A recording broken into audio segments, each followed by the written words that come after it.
परिचय। वह उछला और चिल्लाया और जैसे ही उसने ऐसा किया, उस चीज का चेहरा उसकी ओर आ गया। न आंखें, न नाक, न मुंह। वह फिर चिल्लाया और दरवाजे की ओर भागा। उसने महसूस किया कि कोई चीज उसकी पीठ को छू रही है और उसकी शर्ट को फाड़ने लगी है। चीजें, रात की चीजें, घर की चीजें, चीखना, दौड़ना, घूरना। इन कहानियों में ऐसी चीजें हैं जो आपसे भी बदतर है। सबसे बुरे सपने। एक पेड़ पर रहने वाली विशाल काली मकड़िया। वह भयानक भूत जो खिड़की के बाहर इंतजार कर रहा है। खाली कपड़े जो चलते हैं। वह अजीब सी पतली औरत जो एक आदमी की तस्वीर में घूमती है। लंबे, गंदे नाखूनों वाला लड़का और उसकी छाती में एक छेद। वह महिला जो झील के तल से चिल्लाती है। और वह सूखा धूल भरा बूढ़ा आदमी जो पड़ता है, लेकिन उसकी आंखें नहीं है। यहाँ ऐसी 9 कहानियां हैं जो आपने पहले कभी नहीं पढ़ी होंगी। मोंटेग्यू रोड्स जेम्स का जन्म 1862 में इंग्लैंड के दक्षिण में केंट के एक गांव में हुआ था, जहां उनके पिता एक पादरी थे। कम उम्र से ही उन्हें पुरानी किताबें पसंद थीं और उन्होंने कैम्ब्रिज विश्वविद्यालय में इतिहास, बाइबिल, भाषाओं और पिछली शताब्दियों की किताबों का अध्ययन किया। उन्होंने 1882 से 1918 तक विश्वविद्यालय में अध्ययन किया, रहे और काम किया। उन्होंने आयरिश लेखक शेरिडन ले फानू की कहानियां पढ़ने के बाद भूत और डरावनी कहानियां लिखना शुरू किया। 1890 के दशक की शुरुआत से वह हर साल क्रिसमस पर दोस्तों को अपनी एक कहानी पढ़कर सुनाते थे। इतिहास के बारे में उनके महान ज्ञान ने उनकी कहानियों को असामान्य मात्रा में विस्तार दिया और उनके भूत लगभग किसी भी अन्य लेखक की तुलना में अधिक वास्तविक और अधिक डरावने लगते हैं। M.R. जेम्स की 1936 में मृत्यु हो गई। वी अध्याय 1 द एशट्री सफोल्क में कैस्ट्रिंघम हॉल में आने वाले आगंतुकों को यह उन दिनों से लगभग अपरिवर्तित लगेगा जब हमारी कहानी घटित हुई थी। वे अभी भी सुंदर पुराने घर को उसके बगीचों और झील के साथ देख सकते हैं। हालांकि एक चीज गायब है, वह राख का पेड़ है, जो घर के सामने गर्व और ऊंचा खड़ा था। उसकी शाखाएं लगभग दीवारों को छू रही थीं।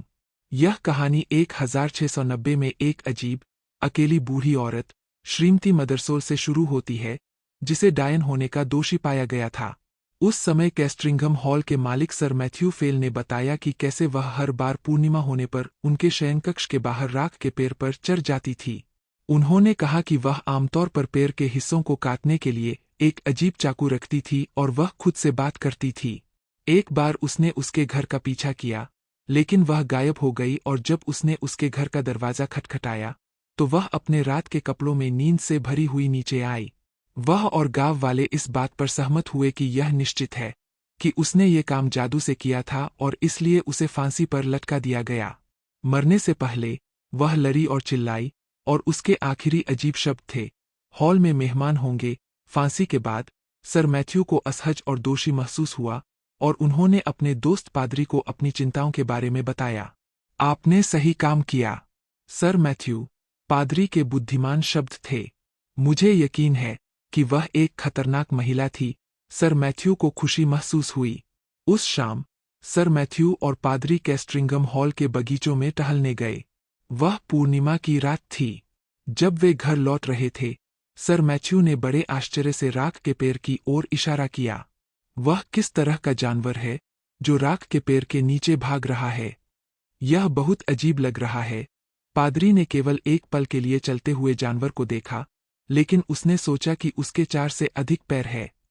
उसने उसके सिर को हिलाकर रख दिया। वह किस प्रकार का जानवर है जो राख के पेड़ के नीचे भाग रहा है? यह बहुत अजीब लग रहा है। थक गया होगा, उसने मन में सोचा। आखिर किस जानवर के 4 से अधिक पैर होते हैं? उसने सर मैथ्यू से कुछ नहीं कहा, बस उसे शुभ रात्रि की शुभकामनाएं दीं। अगली सुबह सर मैथ्यू के नौकर उन्हें अपने सामान्य समय 6 बजे नीचे न पाकर आश्चर्यचकित रह गए। जब 7 बजे और फिर 8 बजे, तो उन्हें संदेह हुआ कि कुछ बहुत गड़बड़ है और वे उसके शयनकक्ष में गए। दरवाजा बंद था। कई बार खटखटाने के बाद भी जब अंदर से कोई जवाब नहीं मिला तो उन्होंने दरवाजा तोड़ दिया और अंदर दाखिल हुए। उन्हें पता चला कि उनका डर सही था। सर मैथ्यू का शरीर बिस्तर पर पड़ा था, मृत और पूरी तरह से काला। उस पर कोई घाव या अन्य निशान नहीं थे और कमरे में सब कुछ हमेशा की तरह दिख रहा था, सिवाय इसके कि खिड़की खुली हुई थी। उनके नौकरों को पहले तो जहर का संदेह हुआ, लेकिन जिस डॉक्टर को बुलाया गया उसे ऐसी कोई चीज नहीं मिली और वह सर मैथ्यू की मौत के लिए कोई वास्तविक स्पष्टीकरण नहीं दे सका। जब उसने खबर सुनी तो पादरी कैस्ट्रिंगम हॉल में भाग गया, और जब वह डॉक्टर की राय सुनने का इंतजार कर रहा था तो उसकी नज़र सर मैथ्यू की बाइबल पर पड़ी, जो मृत व्यक्ति के बिस्तर के पास एक मेज पर पड़ी थी। उसने किताब खोली और सबसे पहले जो शब्द उसने पढ़े वे ल्यूक की किताब के अध्याय 8 से थे। इसे काट दो, ये वो शब्द थे जो उसने पढ़े। नौकरों ने उस दिन सर मैथ्यू के कमरे को बंद कर दिया और यह अगले 40 वर्षों तक बंद रहा। उस समय तक सर मैथ्यू के पोते सर रिचर्ड फेल कैस्ट्रिंगम हॉल में रह रहे थे। उन्हें पैसा खर्च करने में मजा आता था, खासकर हॉल के कुछ हिस्सों के पुनर्निर्माण पर। उन्होंने स्थानीय चर्च को बड़ा बनाने का भी निर्णय लिया ताकि उनके परिवार को चर्च के नए हिस्से में एक अच्छी नई सीट मिल सके। पूर्ण करने के क्रम में इस निर्माण कार्य के दौरान कब्रिस्तान में कुछ कब्रों को स्थानांतरित करना पड़ा। कब्रों में से एक श्रीमती मदरसोल की थी, वह बूढ़ी चुड़ैल जिसने यह कहानी शुरू की थी। उसकी कब्र खुलने को लेकर ग्रामीण उत्साहित थे और देखने के लिए भीड़ उमड़ पड़ी। हालांकि वे और काम करने वाले यह देखकर आश्चर्यचकित रह गए कि कब्र पूरी तरह से खाली थी। कोई शरीर नहीं, कोई हड्डियां नहीं, कोई धूल नहीं। लगभग इसी समय सर रिचर्ड को बहुत बुरी नींद आने लगी। हवा ने उसकी आँख को धुआं बना दिया और पर्दे हिल गए, और क्योंकि उसका कमरा पूर्व की ओर था, सूरज ने उसे सुबह जल्दी जगा दिया। एक सुबह उसने अपने नौकर से एक बेहतर कमरा चुनने में मदद करने के लिए कहा और उसने घर का दौरा किया और प्रत्येक कमरे में कुछ गड़बड़ पाई। प्रत्येक या तो बहुत ठंडा था या बहुत शोर था या उसका मुंह गलत दिशा में था। आखिरकार उसने खुद को अपने दादाजी के पुराने कमरे के बाहर पाया। उसके नौकर ने उसे अंदर न जाने के लिए मनाने की कोशिश की। यह एक खराब कमरा है, सर। वे कहते हैं कि वहाँ भयानक घटनाएं घटीं और तुम्हारे दादाजी की मृत्यु के बाद से किसी ने दरवाजा नहीं खोला। इसके अलावा राख का पेड़ खिड़की के ठीक बाहर है और यह हमेशा अशुभ होता है, सर। लेकिन सर रिचर्ड सुन नहीं रहे थे। उसने दरवाजा खोला और सीधे अंदर चला गया। देखा, यहाँ कुछ भी असामान्य नहीं है, जेम्स, उसने कहा और खिड़की खोल दी। जैसे ही उसने ऐसा किया, उसने देखा कि राख का पेड़ कितना लंबा और गहरा था। उसकी शाखाएं कमरे में पहुंचने की कोशिश करती दिख रही थीं, लेकिन उन्होंने कुछ नहीं कहा। उसी समय एक अजनबी ने हॉल के सामने के दरवाजे पर घंटी बजाई। नौकर उन्हें शयनकक्ष में ले आया, जहां सर रिचर्ड खड़े थे और उनके चारों ओर पुरानी पेंटिंग्स और पुरानी किताबें देख रहे थे। सर रिचर्ड, आपकी बात को बाधित करने के लिए मुझे माफी मांगनी चाहिए, अजनबी ने कहा, लेकिन कृपया मुझे अपना परिचय देने की अनुमति दें। मेरा नाम विलियम क्रोम है। आपके दादाजी के समय में मेरे दादाजी यहाँ के पादरी थे। मेरे पास आपको देने के लिए कुछ कागजात है। आपसे मिलकर खुशी हुई, सर रिचर्ड ने कहा। जेम्स, कृपया हमारे लिए लाइब्रेरी में कुछ वाइन लाए और फिर मेरे लिए मेरे कपड़े और चीजें इस कमरे में रख दें।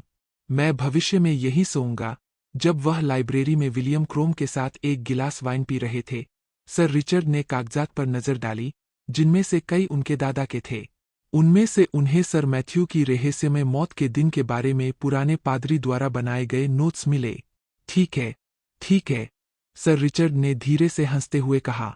कितना दिलचस्प है। ऐसा लगता है कि मेरे दादाजी की बाइबल में उनकी मृत्यु के दिन एक सलाह दी गई थी और आपके दादाजी ने सोचा था कि यह बेडरूम की खिड़की के बाहर उस पुराने राख के पेड़ के बारे में हो सकता है। इसे काट दो, जुगुर बुक ने उनसे कहा था। मेरे दादाजी की मृत्यु के दिन जब आपके दादाजी ने बाइबल खोली थी तो वे सबसे पहले शब्द थे। क्या आपके पास अभी भी वह पुरानी बाइबल है? विलियम क्रोम ने पूछा। मैं इसे देखना बहुत पसंद करूंगा। पुरानी बाइबल आसानी से मिल गई। हाँ, यह है। थोड़ा धूल भरा है। मुझे डर है। आइए देखें कि यह मुझे क्या बताता है। मैं इसे किसी भी पृष्ठ पर खोलूंगा और सबसे पहले जो शब्द मैं देखूंगा उसे पढ़ूंगा, जैसे आपके दादाजी ने किया था। यहाँ सर रिचर्ड चार को यकीन था कि ये शब्द फिर से राख के पेड़ के बारे में थे। बाइबल उन्हें कुछ सलाह देने के लिए रो रही थी। उसने अपने कुछ नौकरों को अगले दिन इसे काटने का आदेश दिया, लेकिन सर रिचर्ड उन्हें राख के पेड़ को काटते हुए देखने के लिए जीवित नहीं रहे। उस रात, ठीक आधी रात को, एक अजीब और भयानक जानवर सर रिचर्ड के बिस्तर से कूद गया, चुपचाप खिड़की की ओर भाग गया और विशाल पेड़ की छायादार शाखाओं में गायब हो गया। इसे देखने वाला कोई नहीं था, लेकिन अगली सुबह उन्हें सर रिचर्ड का शरीर, उनके दादा की तरह, मृत और पूरी तरह से काला मिला। जब विलियम क्रोम ने अपने नए दोस्त की मृत्यु की खबर सुनी, तो बाइबिल के शब्द उसके पास वापस आ गए। तुम सुबह मुझे ढूंढोगे और मैं यहाँ नहीं रहूंगा। वह तुरंत कैस्ट्रिंगम हॉल पहुंचे, जहां उन्हें वह मिला। परिवार और नौकरों की राख के पेड़ के चारों ओर भीड़ लग गई।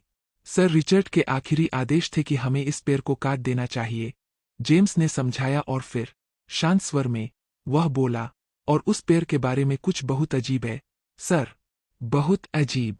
यह खोखला है और वे कहते हैं कि इसके अंदर कुछ रहता है। माली ने अपनी सीढ़ी पेड़ पर लगाई और अंदर देखने के लिए ऊपर चढ़ गया। जैसे ही उसने छेद पर प्रकाश डाला, उसका चेहरा अचानक इतना भयभीत हो गया कि नीचे से देख रहे कई लोग चिल्लाने लगे और भागने लगे। माली स्वयं सीढ़ी से गिर गया, जिससे उसका लैंप खोखले पेड़ में गिर गया, जिसने तुरंत आग पकड़ ली। जैसे ही पेड़ जलने लगा, भीड़ ने एक जानवर को पेड़ से भागते देखा। जब उन्होंने उसका आकार और आकृति देखी तो वे भयभीत होकर चिल्ला उठे। यह एक विशाल मकड़ी की तरह लग रहा था, जिसका आकार लगभग एक आदमी के सिर के बराबर था और पूरा शरीर भूरे बालों से ढका हुआ था। देखो, वहां एक और है। और दूसरा, कोई चिल्लाया। बहुत देर तक लोग इन भयानक जानवरों को एक के बाद एक आग से भागने की कोशिश करते देखते रहे, और फिर उन्होंने उन्हें लाठियों से मार डाला। 5 जैसे ही पेड़ जलने लगा, भीड़ ने एक जानवर को पेड़ से भागते देखा। आखिरकार वह जलकर खाक हो गया और विलियम क्रोम, नौकर जेम्स और कुछ साहसी लोग काले पड़े पेड़ के अंदर देखने गए। वहां उन्हें एक इंसान की हड्डियां मिलीं। बाद में इसकी जांच करने वाले डॉक्टरों ने कहा कि यह एक महिला का शव था जिसकी मृत्यु 1690 के आसपास हुई थी, जिस वर्ष वृद्ध श्रीमती मदरसोल को फांसी दी गई थी। 7 अध्याय 2 एक स्कूल की कहानी। 2 आदमी, जॉन और एडगर, एक रात एक साथ खाना खा रहे थे जब स्कूल के दिनों के विषय पर बातचीत शुरू हुई। उनमें से एक, जॉन, ने निम्नलिखित अजीब कहानी सुनाई। जब मैं 1870 के सितंबर में स्कूल गया, तो मेरी तुरंत मैक्लियोर नामक एक स्कॉटिश लड़के से दोस्ती हो गई। यह एक बड़ा स्कूल था और शिक्षक अक्सर बदलते रहते थे। एक बार सैम्पसन नाम का एक नया शिक्षक स्कूल में पढ़ाने आया। उन्होंने हमें लैटिन भाषा सिखाई। वह लंबा और काली दाढ़ी वाला था और वह लड़कों के बीच लोकप्रिय था क्योंकि वह हमें विभिन्न देशों की अपनी यात्राओं के बारे में बताता था। वह हमेशा अपनी जेब में एक पुराना सोने का सिक्का रखता था, जो उसे तुर्की की यात्रा पर मिला था, और एक दिन उसने हमें इस सिक्के को करीब से देखने दिया। इसके एक तरफ एक राजा का सिर था, मुझे नहीं पता कौन सा, और इसके दूसरी तरफ GW.S अक्षर थे, सैम्पसन के नाम के लिए, और दिनांक 24 जुलाई 1865। हमने सैम्पसन की कक्षाओं का आनंद लिया क्योंकि वह अक्सर व्याकरण की किताब में हमेशा उबाऊ अभ्यास करने के बजाय हमें अपने स्वयं के वाक्यों का आविष्कार करने के लिए कहते थे। एक दिन उन्होंने हमसे लैटिन में, याद रखें, शब्द का उपयोग करते हुए वाक्य मांगे। हम सभी ने अपने वाक्य सामान्य तरीके से लिखे, और सैम्पसन हम में से प्रत्येक को सही करने के लिए आया। मेरे मित्र मैक्लियोर को एक वाक्य के बारे में सोचने में कुछ कठिनाई हो रही थी, और जब घंटी टूटने के लिए गई, तो मैंने देखा कि वह सैम्पसन के पहुंचने से ठीक पहले बहुत तेजी से कुछ लिख रहा था। तो मैक्लियोर का वाक्य आखिरी था जिसे सैम्पसन ने उस दिन सही किया था। मैं कक्षा के बाहर काफी देर तक इंतजार करता रहा। आखिरकार मेरे दोस्त के बाहर आने से पहले मैंने अनुमान लगाया कि गलती करने के कारण वह मुसीबत में है। जब वह बाहर आया तो विचारमग्न दिख रहा था। क्या हुआ? क्या बूढ़ा सैम्पसन नाराज था? मैंने पूछा। 8 नहीं, मेरा वाक्य बिल्कुल ठीक था, मुझे लगता है, मैक्लियोर ने कहा। मैंने जमेमेंटो पुतेई इंटर क्वाटूर टैक्सोस ये लिखा। अच्छा, इन सब का क्या मतलब है? मैंने पूछा। उन्होंने समझाया। यह अजीब बात है, मैं वास्तव में नहीं जानता। आप देखिए, सैम्पसन के मेरे पास आने से ठीक पहले तक लिखने के लिए कुछ भी नहीं सोच सका। फिर वे शब्द कहीं से मेरे दिमाग में आ गए और यह बहुत अजीब था। मैं अपने दिमाग में इसकी एक तरह की तस्वीर देख सकता था। मुझे लगता है कि इसका अर्थ है 4 पैरों के बीच के कुएं को याद रखें। जब सैम्पसन ने इसे पढ़ा तो वह काफी देर तक चुप रहा। फिर उसने मुझसे मेरे परिवार के बारे में और मैं कहाँ से आया हूँ इसके बारे में सवाल पूछना शुरू कर दिया। फिर उसने मुझे जाने दिया। हम जल्द ही पाट और मैक्लियोर के अजीब वाक़े के बारे में भूल गए क्योंकि अगले दिन मैक्लियोर सर्दी से बीमार हो गया और वह 1 सप्ताह तक स्कूल नहीं आया।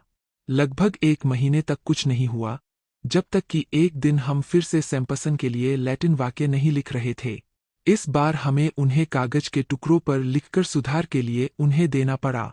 उसने उन्हें देखना शुरू कर दिया, लेकिन जब वह कागज के एक टुकड़े के पास गया तो वह सफ़ेद हो गया और चिल्लाने लगा। बहुत डरा हुआ लग रहा है। वह उठकर तेजी से कक्षा से बाहर चला गया और हम बहुत देर तक वहीं बैठे सोचते रहे कि क्या करें। आखिरकार मैं कागजों पर नज़र डालने के लिए उठा और पहली चीज़ जो मैंने देखी वह यह थी कि सबसे ऊपर वाला कागज लाल स्याही में था। हमारे स्कूल ने हमें कभी भी लाल स्याही का उपयोग करने की अनुमति नहीं दी। यह नियमों के विरुद्ध था। कागज पर वाक्य में लिखा था, सी टू नॉन वेनेरिस एड मी एगो वेनियम एट ते, जिसका अर्थ है, यदि तुम मेरे पास नहीं आओगे तो मैं तुम्हारे पास आऊंगा। सभी लड़कों ने इसे देखा और उन सभी ने वादा किया कि यह वाक्य उनका नहीं है। जांचने के लिए मैंने कागज के टुकड़े गिने। वे 17 थे, लेकिन कक्षा में केवल 16 लड़के थे। यह कागज कहाँ से आया, कोई नहीं बता सका। मैंने इसे अपनी जेब में रख लिया और उस दोपहर तक मैंने इसे दोबारा नहीं निकाला। यह पूरी तरह से सफ़ेद था। इस पर कहीं भी लाल रंग का कोई निशान नहीं था। मैं जानता हूं कि यह वही कागज का टुकड़ा था क्योंकि अभी भी उस पर अपनी उंगलियों के निशान देख सकता था। वैसे भी सैम्पसन अंततः उस पाठ के 9वें अंत में वापस आया और हमें बताया कि हम जा सकते हैं। उसने कागजों को एक एक करके देखा और शायद सोचा कि यह उसकी कल्पना है जो चालें खेल रही है। वह पीला और चिंतित दिख रहा था। अगले दिन सैम्पसन फिर से स्कूल में था और वह बिल्कुल सामान्य लग रहा था, लेकिन उसी रात तीसरी अजीब बात घटी। आधी रात के करीब था जब मैं अचानक उठा। कोई मुझ पर चिल्ला रहा था। यह मैक्लियोर ही था जिसने मेरा कमरा साझा किया था। वह डरा हुआ लग रहा था। जल्दी, उसने कहा, मुझे लगता है कि एक चोर सैम्पसन के कमरे में घुसने की कोशिश कर रहा है। मैं खिड़की की तरफ भागा लेकिन कुछ भी नहीं देख सका। हालांकि किसी तरह मुझे लगा कि वहाँ कुछ गड़बड़ है और हम दोनों करीब से देखते हुए इंतजार करते रहे। मुझे ठीक ठीक बताओ कि तुमने क्या देखा या सुना, मैं फुसफुसाया। मैक्लियोर ने फुसफुसाते हुए कहा, मैंने कुछ भी नहीं सुना, लेकिन आपको जगाने से लगभग 5 मिनट पहले मैंने खुद को यहाँ खिड़की पर खड़ा पाया। वहाँ एक भयानक दिखने वाला आदमी खड़ा था, सैम्पसन की खिड़की के बाहर। वह बहुत लंबा और बहुत पतला था और वह वास्तव में बिल्कुल भी जीवित व्यक्ति जैसा नहीं दिखता था, एक भूत की तरह। ऐसा लग रहा था जैसे वह सैम्पसन को अपने साथ चलने का इशारा कर रहा हो। तुम्हें जगाने से पहले मैंने बस यही देखा था। हमने काफी देर तक इंतजार किया, लेकिन उस रात हमने इससे ज्यादा कुछ नहीं देखा। बाहर सब कुछ शांत था। सुबह जब हम उठे तो हमें थकान और अजीब सा महसूस हो रहा था, लेकिन दिन भर यह खबर फैलती रही कि सैम्पसन को कहीं कोई नहीं मिला और वह उस दिन हमारी लैटिन कक्षा में नहीं आया। वास्तव में हमने सैम्पसन के बारे में फिर कभी नहीं सुना या देखा। किसी तरह मैक्लियोर और मुझे पता था कि उस रात उसने जो देखा था उसके बारे में हमें चुप रहना चाहिए और हमने कभी किसी को नहीं बताया। यह एक अच्छी कहानी है, जॉन, एडगर ने शराब खत्म करते हुए अपने दोस्त की बातें सुनते हुए कहा।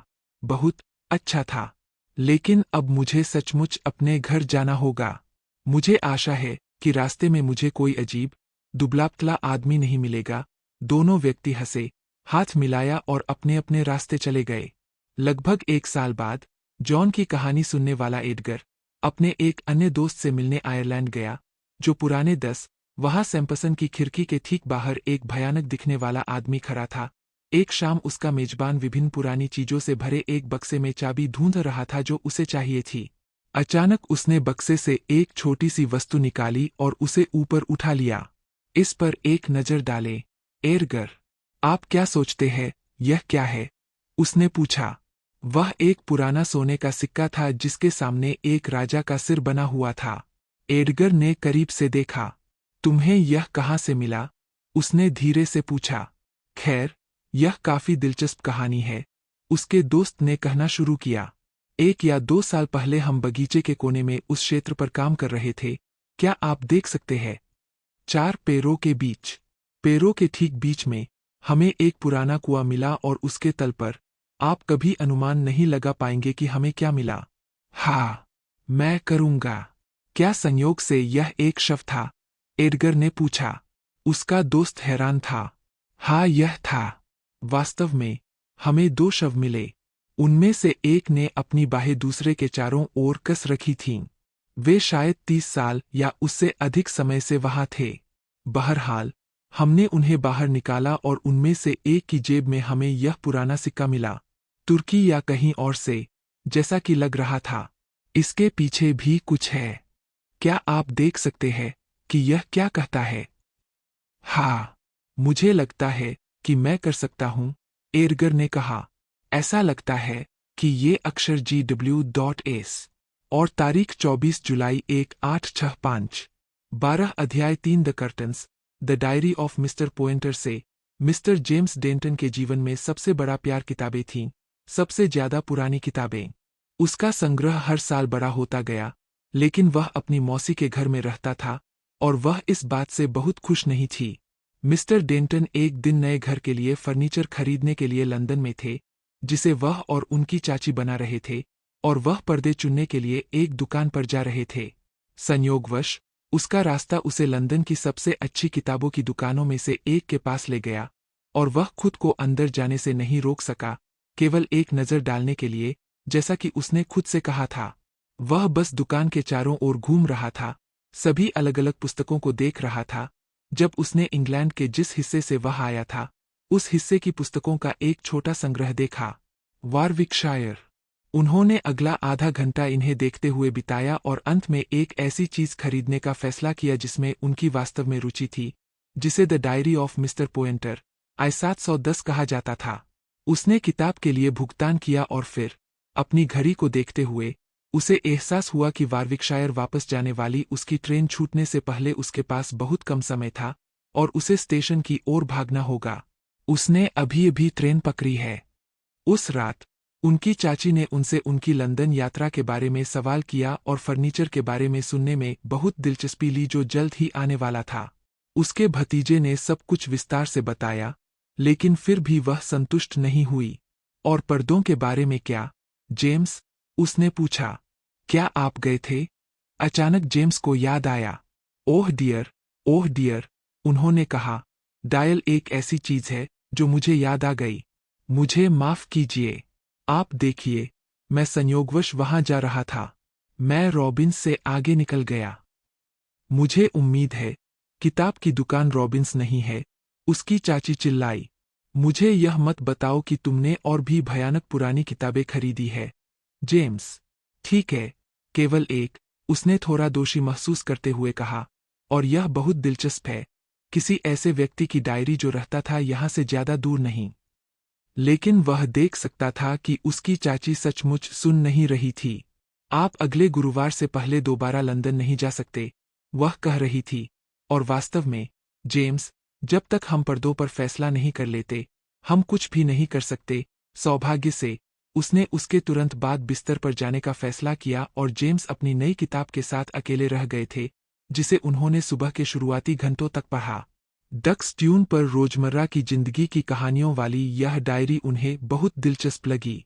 अगला दिन रविवार था। चर्च के बाद, जेम्स और उसकी चाची लिविंग रूम में एक साथ बैठे। क्या यह वही पुरानी किताब है जिसके कारण तुम मेरे पर्दे भूल गए? उसकी चाची ने उसे उठाते हुए पूछा।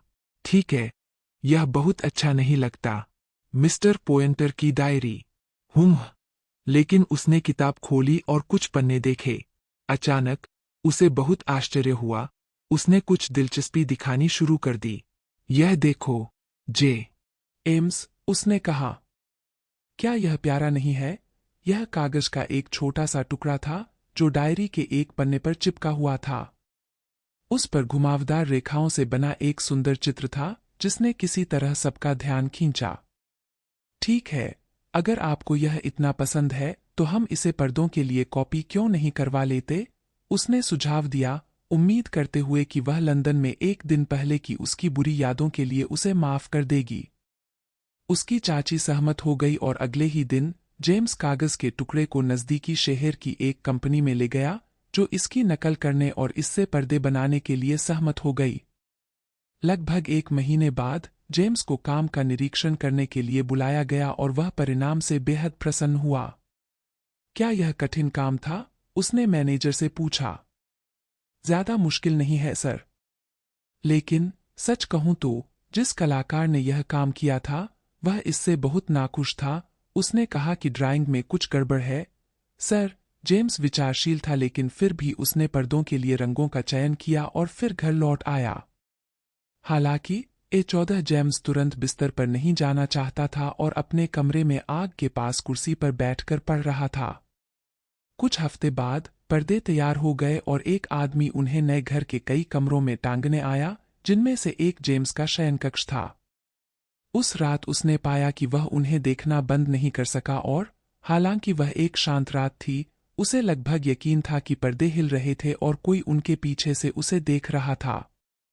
उसने खुद से कहा कि यह असंभव है और इतना मूर्ख नहीं बनना चाहिए।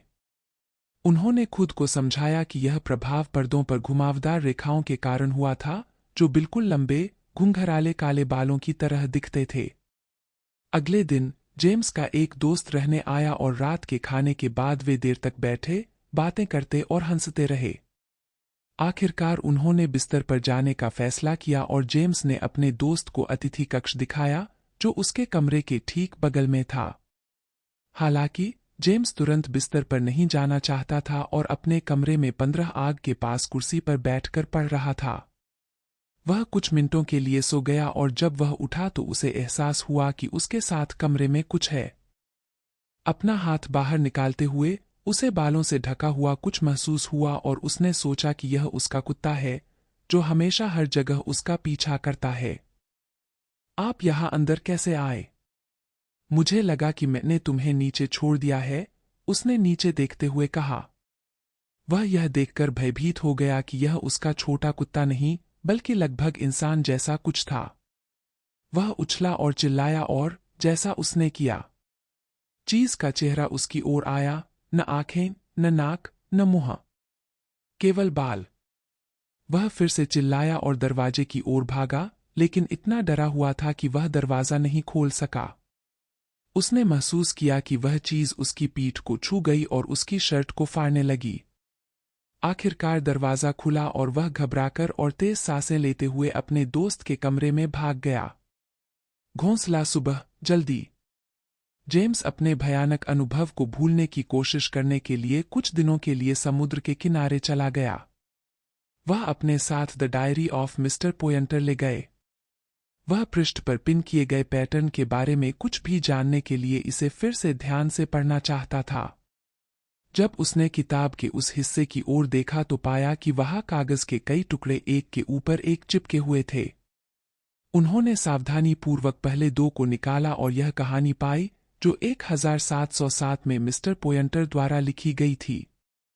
एक रिंगटन के बूढ़े मिस्टर कैसबरी ने मुझे युवा सर एवरड चार्लेट के बारे में बताया, जो उस समय यूनिवर्सिटी कॉलेज के छात्र थे। युवक ने बहुत अधिक शराब पी और कई बार कानून तोड़ा, लेकिन क्योंकि वह एक महत्वपूर्ण परिवार से था, विश्वविद्यालय ने इस बारे में कभी कुछ नहीं किया। वह अपने बाल बहुत लंबे और गर्दन तक घुमाए रखता था और असामान्य, रंगीन कपड़े पहनता था। उनके इस व्यवहार से उनके पिता बहुत दुखी हुए। एक दिन उन्होंने युवा सर एवरड को अपने कमरे में मृत पाया, उसके सारे बाल बिखरे हुए थे।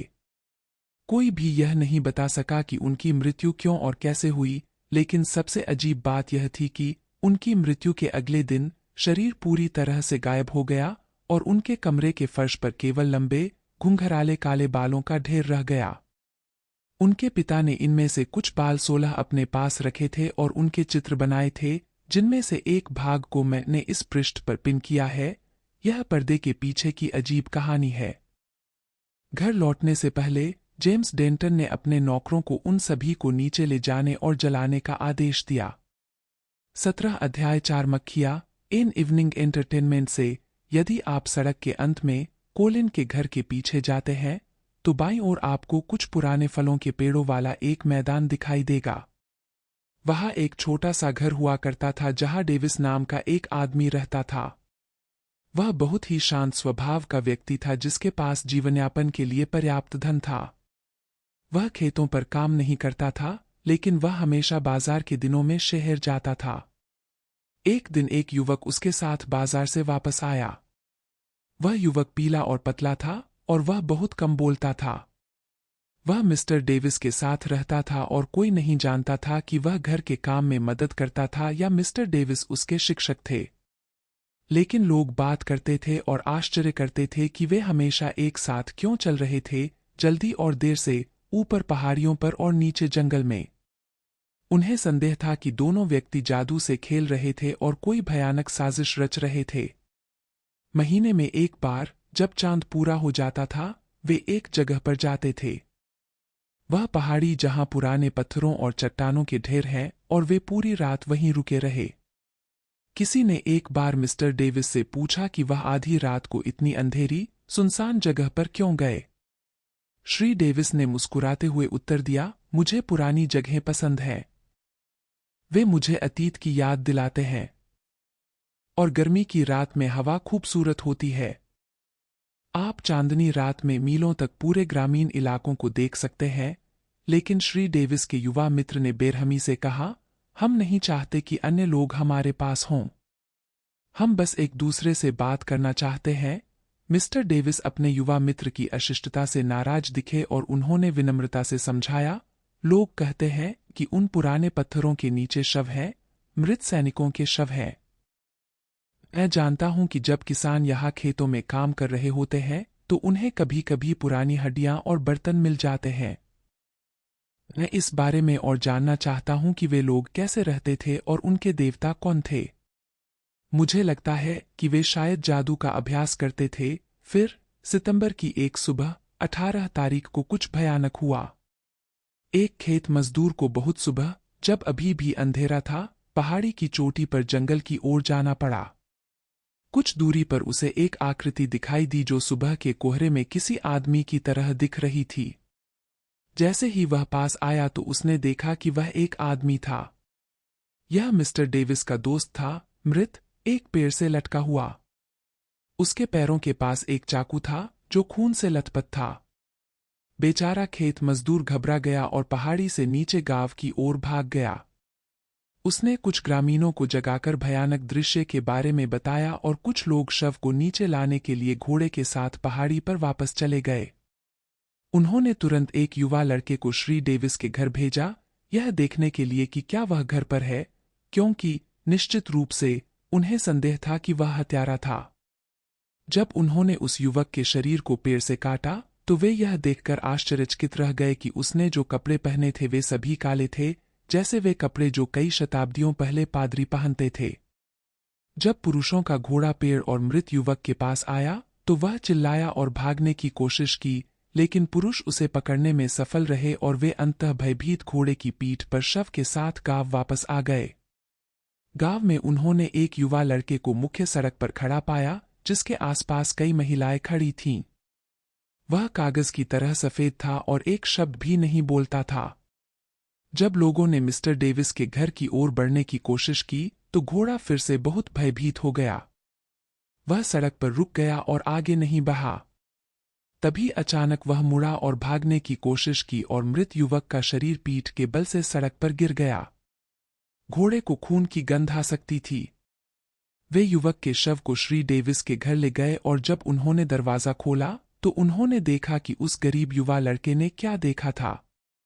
वहां लंबी रसोई की मेज पर श्री डेविस का शव था। उसकी आंखों पर काला रूमाल बंधा हुआ था और हाथ पीठ के पीछे बंधे हुए थे। उसकी छाती ऊपर से नीचे तक कटी हुई थी और उसका हृदय चला गया था। यह एक भयानक दृश्य था। लोग ताजी हवा के लिए बाहर भागे। उस कमरे में मौत की गंध बहुत भयानक थी। बाद में उन्होंने युवक के शव को मिस्टर डेविस के शव के बगल में रख दिया और उन्होंने घर के चारों ओर ध्यान से देखा। ये दोनों आदमी क्यों मरे? उनकी मृत्यु कैसे हुई? एक अलमारी में उन्हें तेज दवा की एक छोटी हरी बोतल मिली जिसका इस्तेमाल अक्सर लोगों को सुलाने के लिए किया जाता था।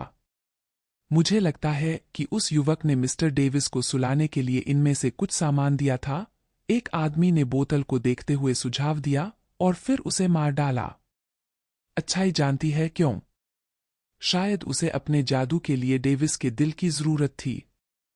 फिर बाद में शायद उसे अपने दोस्त की हत्या का दुख हुआ और उसने पहाड़ी पर जाकर खुद को मार डाला। खैर, ग्रामीणों ने फैसला किया कि दोनों मृत व्यक्ति चर्च के पास कब्रिस्तान में नहीं लेट सकते। उन्होंने कहा वे कभी चर्च नहीं आए और वे ईश्वर में विश्वास नहीं करते। वे अप्राकृतिक चीजों में, जादू में विश्वास करते थे, इसलिए 12 आदमी दोनों शवों को काले कपड़े से ढककर गांव के बाहर एक जगह पर ले गए। वहां उन्होंने एक बड़ा गड्ढा खोदा, शवों को उसमें फेंक दिया और उन्हें पत्थरों से ढक दिया। लोग कहते हैं कि खून में मोटी मोटी काली मक्खियां चल रही थीं। 20 घोड़े आज भी उस जगह के पास जाना पसंद नहीं करते और वहां एक अजीब तरह की रोशनी होती है। एक दिन कुछ समय बाद सड़क पर चल रहे कुछ लोगों को सड़क पर खून का एक पूल मिला। खून में मोटी मोटी काली मक्खियां खा रही थीं। एक आदमी पानी लेने गया और उन्होंने खून धो दिया, लेकिन मक्खियां काले बादल की तरह हवा में उड़ गईं और श्री डेविस के घर की ओर उड़ गईं। गांव वालों ने फैसला किया कि अब उस घर में कोई नहीं रहेगा, इसलिए उन्होंने उसमें आग लगा दी। घर पूरी तरह से जलकर खाक हो गया, लेकिन काफी समय तक लोग कहते रहे कि उन्होंने अक्सर मिस्टर डेविस और उस युवक को पहाड़ी पर जले हुए घर के पास सड़क पर रात में खड़े देखा था, जब चंद्रमा पूरा हो गया था। अब वहां केवल मक्खियां ही रहती हैं। शायद यह केवल मक्खियां ही हैं जो जानती हैं कि उन दोनों व्यक्तियों ने जादू क्यों खेला और वे इस तरह क्यों मरे। 21 अध्याय 5 बंद कमरा चूहों से। यह तट के पास सफोल्क में हुआ। वहां एक ऊंचा लाल घर है जो शायद लगभग 1770 में बना था। इसके पीछे एक छोटा सा गंदा बगीचा है और सामने सिवाई है। और आप समुद्र देख सकते हैं। इस अकेले घर के चारों ओर ऊंचे गहरे पेड़ खड़े हैं। सामने के दरवाजे के पास एक संकेत है जिससे पता चलता है कि यह एक सार्वजनिक घर था जहां यात्री खाने और सोने के लिए रुक सकते थे। एक बढ़िया वसंत के दिन थॉमसन नामक कैम्ब्रिज विश्वविद्यालय का एक युवा छात्र इस घर में आया। वह कुछ समय एक शांत और सुखद जगह पर बिताना चाहता था जहां वह पर लिख सके। उस समय वहां कोई नहीं रह रहा था और घर का प्रबंधन करने वाले श्रीमान और श्रीमती बेट्स ने उनका स्वागत किया और उन्हें बहुत सहज महसूस कराया। उन्होंने उसे पहली मंजिल पर एक बड़ा कमरा दिया जिसकी खिड़की से अच्छा नजारा दिखता था। उन्होंने अपने दिन बहुत शांति से बिताए। हर सुबह वह काम करते थे, दोपहर में वह देश में घूमते थे और आमतौर पर शाम को बिस्तर पर जाने से पहले वह बार में कुछ स्थानीय लोगों के साथ शराब पीते थे। वह यथासंभव लंबे समय तक अपना जीवन ऐसे ही जारी रखकर बहुत खुश था। उसने पूरे 1 महीने तक रुकने की योजना बनाई। एक दोपहर थॉमसन सामान्य सड़क से अलग सड़क पर चला और दूरी में उसे एक बड़ी सफेद वस्तु दिखाई दी। वह उसकी ओर चला और पाया कि वह एक बड़ा चौकोर पत्थर था जिसके बीच में एक चौकोर छेद था। उसने पत्थर की जांच की, फिर उसने एक पल के लिए दृश्य को देखा। समुद्र, दूर दूर के चर्च, धूप में इधर उधर चमकती 1 या 2 घरों की खिड़कियां, और वह चलता रहा। उस शाम बार में उसने पूछा कि वह सफेद पत्थर वहां क्यों है। श्री बेट्स ने कहा, यह बहुत लंबे समय से है, वास्तव में हम में से किसी के जन्म से भी पहले से। 22 लोग कहते थे कि यह दुर्भाग्य लाता है, कि यह मछली पकड़ने के लिए अशुभ है। एक अन्य व्यक्ति ने कहा, क्यों? थॉमसन ने पूछा, लेकिन बार में लोग चुप हो गए और स्पष्ट रूप से पत्थर के बारे में और बात नहीं करना चाहते थे। थॉमसन हैरान था। कुछ दिनों बाद उन्होंने दोपहर में पढ़ाई के लिए घर पर रहने का फैसला किया। उसका बाहर टहलने जाने का मन नहीं था, लेकिन करीब 3 बजे उसे छुट्टी की जरूरत पड़ी। उसने अपने घर की मंजिल पर अन्य कमरों को देखने में 5 मिनट बिताने का फैसला किया। उसे यह जानने में दिलचस्पी थी कि वे कैसे थे। वह उठा और चुपचाप अपने कमरे से बाहर गलियारे में चला गया। घर पर और कोई नहीं था। वे सभी शायद आज बाजार में है, उसने सोचा। मक्खियों को छोड़कर घर शांत और खामोश था। सूरज चमक रहा था और बहुत गर्मी थी। वह अपने शयनकक्ष के पास के 3 कमरों में गया। हर एक सुंदर और साफ था। फिर उसने दक्षिण पश्चिम कमरे का दरवाजा खोलने की कोशिश की, लेकिन पाया कि वह बंद था। इससे थॉमसन को यह जानने की इच्छा हुई कि यह बंद क्यों था और इसके अंदर क्या था, और उसने इसे खोलने की कोशिश करने के लिए फर्श पर मौजूद अन्य सभी दरवाजों की चाबियां ले लीं। आखिरकार वह सफल हुआ। दरवाजा खुला। वह अंदर गया और अपने चारों ओर देखा। कमरे में दक्षिण और पश्चिम की ओर 2 खिड़कियां थीं, इसलिए यह बहुत उज्ज्वल और गर्म था। वहां कोई कालीन या कोई चित्र नहीं था, केवल एक बिस्तर था, कोने में अकेला। यह कोई बहुत दिलचस्प कमरा नहीं था, लेकिन अचानक थॉमसन मुड़ा और कमरे से बाहर भाग गया और शोर मचाते हुए अपने पीछे का दरवाजा बंद कर दिया। वहां कोई था, बिस्तर पर। वह लगभग चिल्लाया। बिस्तर पर पूरे शरीर पर आवरण थे, लेकिन वह मरा नहीं था, क्योंकि वह हिल गया था। वह सपना नहीं देख रहा था। थॉमसन जानता था, आखिरकार यह एक उज्ज्वल, धूप वाले दिन का मध्य था। वह नहीं जानता था कि क्या करना है। सबसे पहले, बेशक, उसे दरवाजा फिर से बंद करना पड़ा, लेकिन ऐसा करने से पहले उसने सुन लिया। कमरे के अंदर सब कुछ शांत था। उसने ताले में चाबी डाल दी और यथासंभव चुपचाप उसे घुमाया, लेकिन फिर भी उसने कुछ शोर किया। अचानक वह रुक गया। कोई दरवाजे की ओर चल रहा था। वह मुड़ा और गलियारे से होते हुए अपने कमरे की ओर भागा। दरवाजा बंद किया और जितनी तेजी से हो सके उसे अपने पीछे बंद कर लिया। उसने इंतजार किया और सुना। शायद यह व्यक्ति दरवाजों और दीवारों के बीच से निकल सकता है। उसने खुद से फुसफुसाया। कुछ नहीं हुआ। अब क्या? उसने सोचा।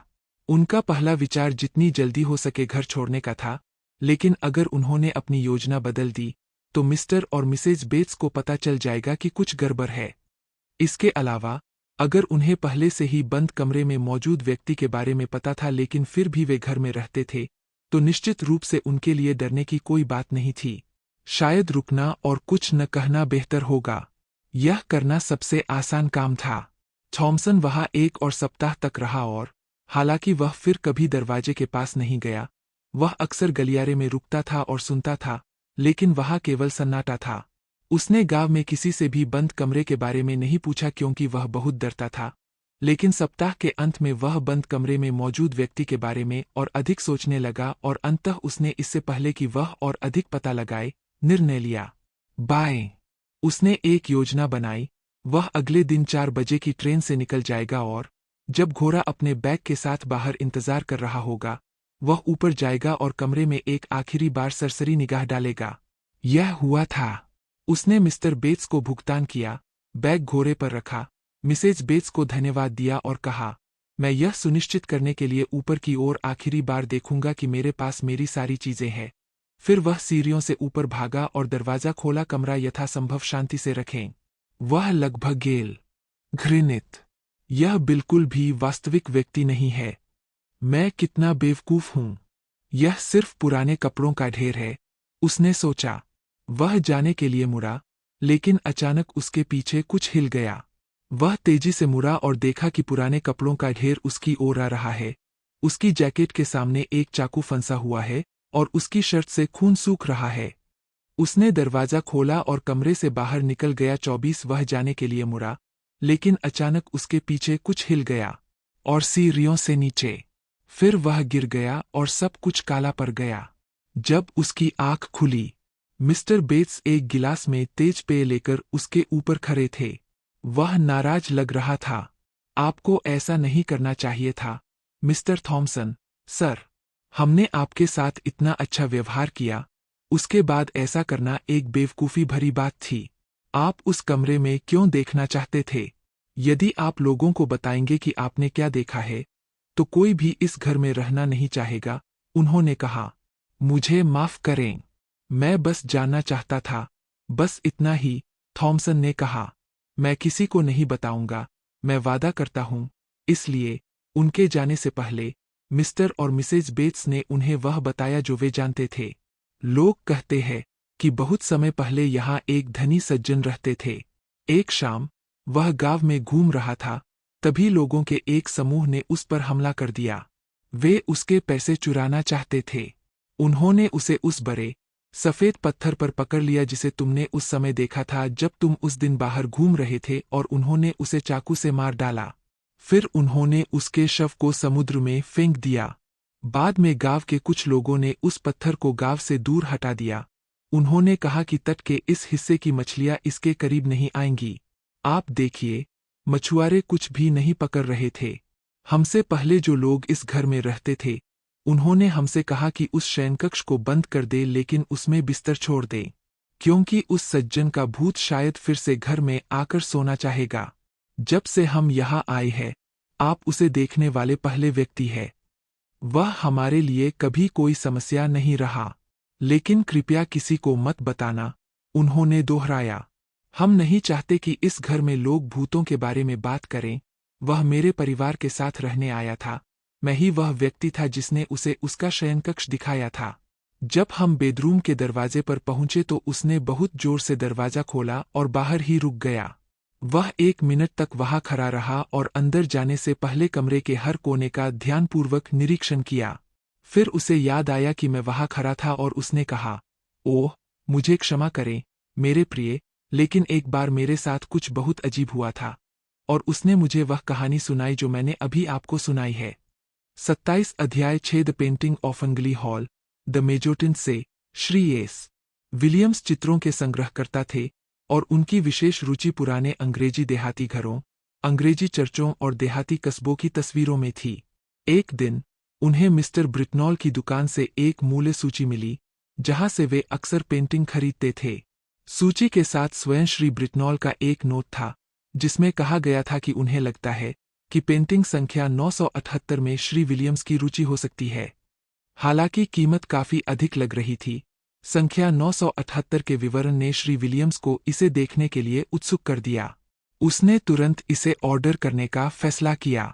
कुछ दिनों बाद पेंटिंग आ गई और श्री विलियम्स ने काफी उत्साहित महसूस करते हुए कागज फाड़ दिया।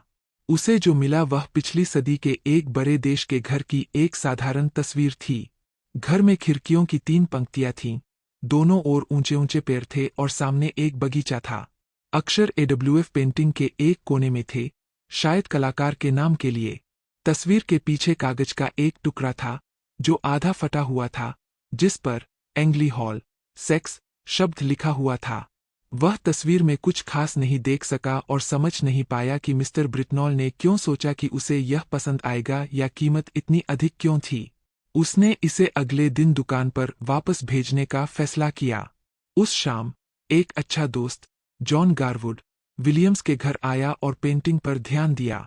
एक नया विलियम्स, मम, मुझे यह पसंद है। रोशनी बहुत अच्छी है और मुझे सबसे आगे वाला यह व्यक्ति पसंद है, उन्होंने कहा। एक व्यक्ति, विलियम्स ने करीब आते हुए कहा। ओह हाँ, तो वहाँ है। मैंने पहले इस पर ध्यान नहीं दिया, केवल व्यक्ति का सिर देखा जा सकता था। यह कहना असंभव था कि वह पुरुष था या महिला, लेकिन वह तस्वीर के एक तरफ अंधेरे पैरों के नीचे खड़ा होकर घर की ओर देख रहा था।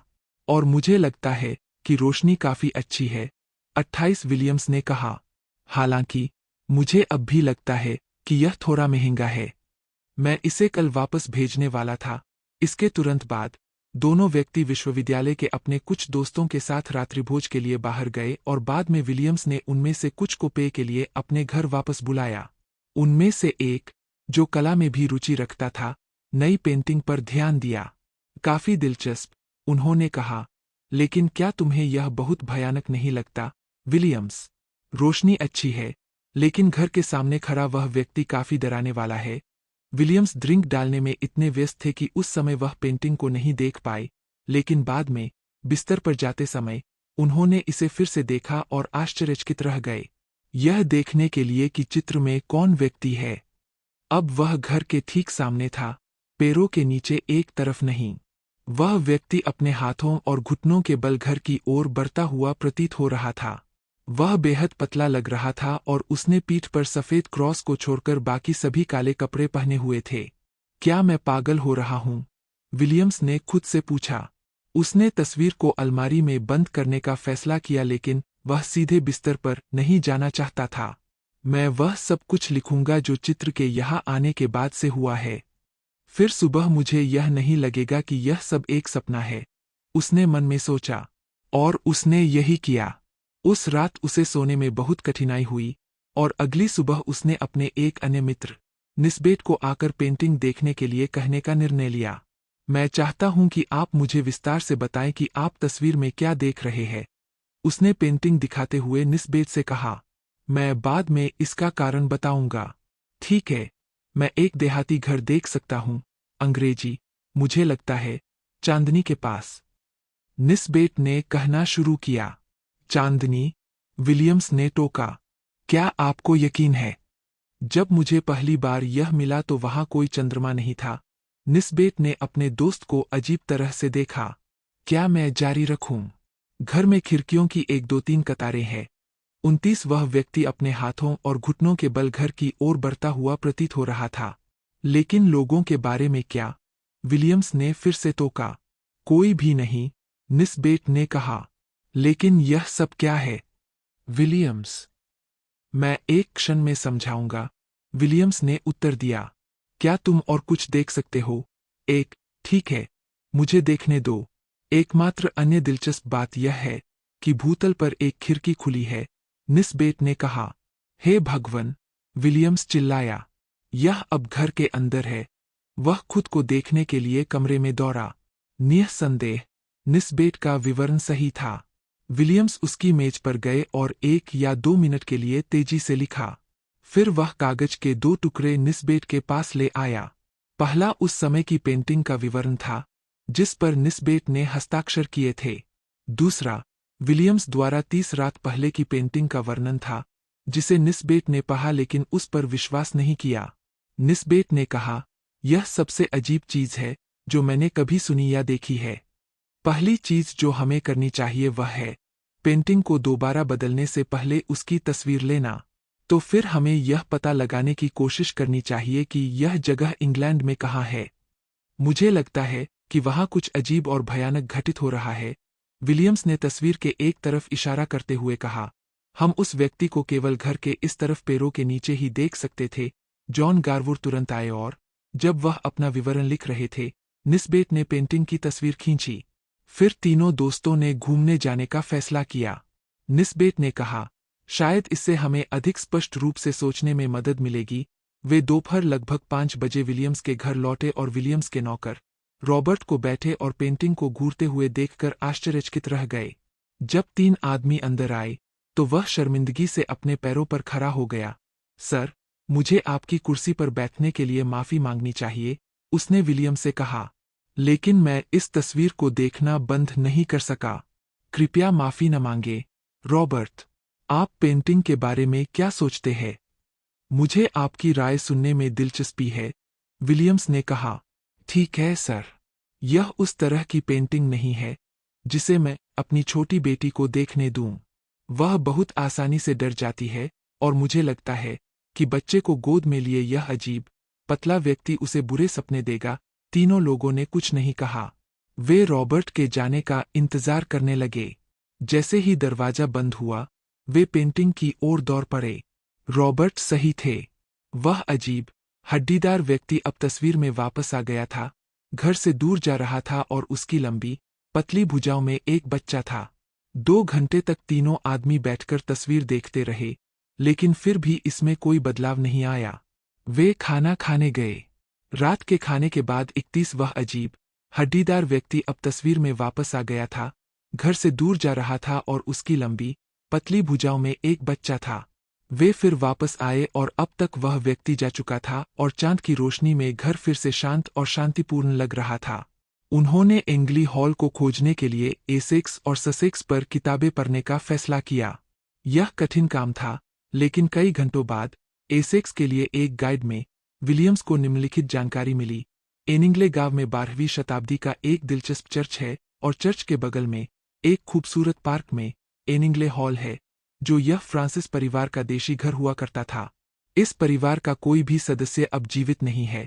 परिवार का आखिरी बच्चा 1802 में सितंबर की आधी रात को रहस्यमय तरीके से गायब हो गया। कोई भी यह पता नहीं लगा सका कि बच्चे को कौन ले गया, लेकिन लोगों को संदेह था कि यह गॉडी परिवार का सदस्य था। बच्चे के गायब होने से कुछ समय पहले टॉम गॉडी को बच्चे के पिता सर जॉन फ्रांसिस ने चोरी करते हुए पकड़ लिया था और गॉडी को उसके 32वें अपराध के लिए फांसी दे दी गई थी। लोग कहते हैं कि गॉडी परिवार बदला लेना चाहता था और उन्होंने फ्रांसिस परिवार के आखिरी बच्चे को चुराकर यह बदला लिया। ठीक है, ऐसा लगता है कि उन्हें अपना बदला मिल गया। अगर हमारी पेंटिंग की कहानी सच है, एना विलियम्स ने कहा, तब से पेंटिंग फिर से नहीं बदली है। यह अब एसेक्स में एनिंग्ले के संग्रहालय में लटका हुआ है।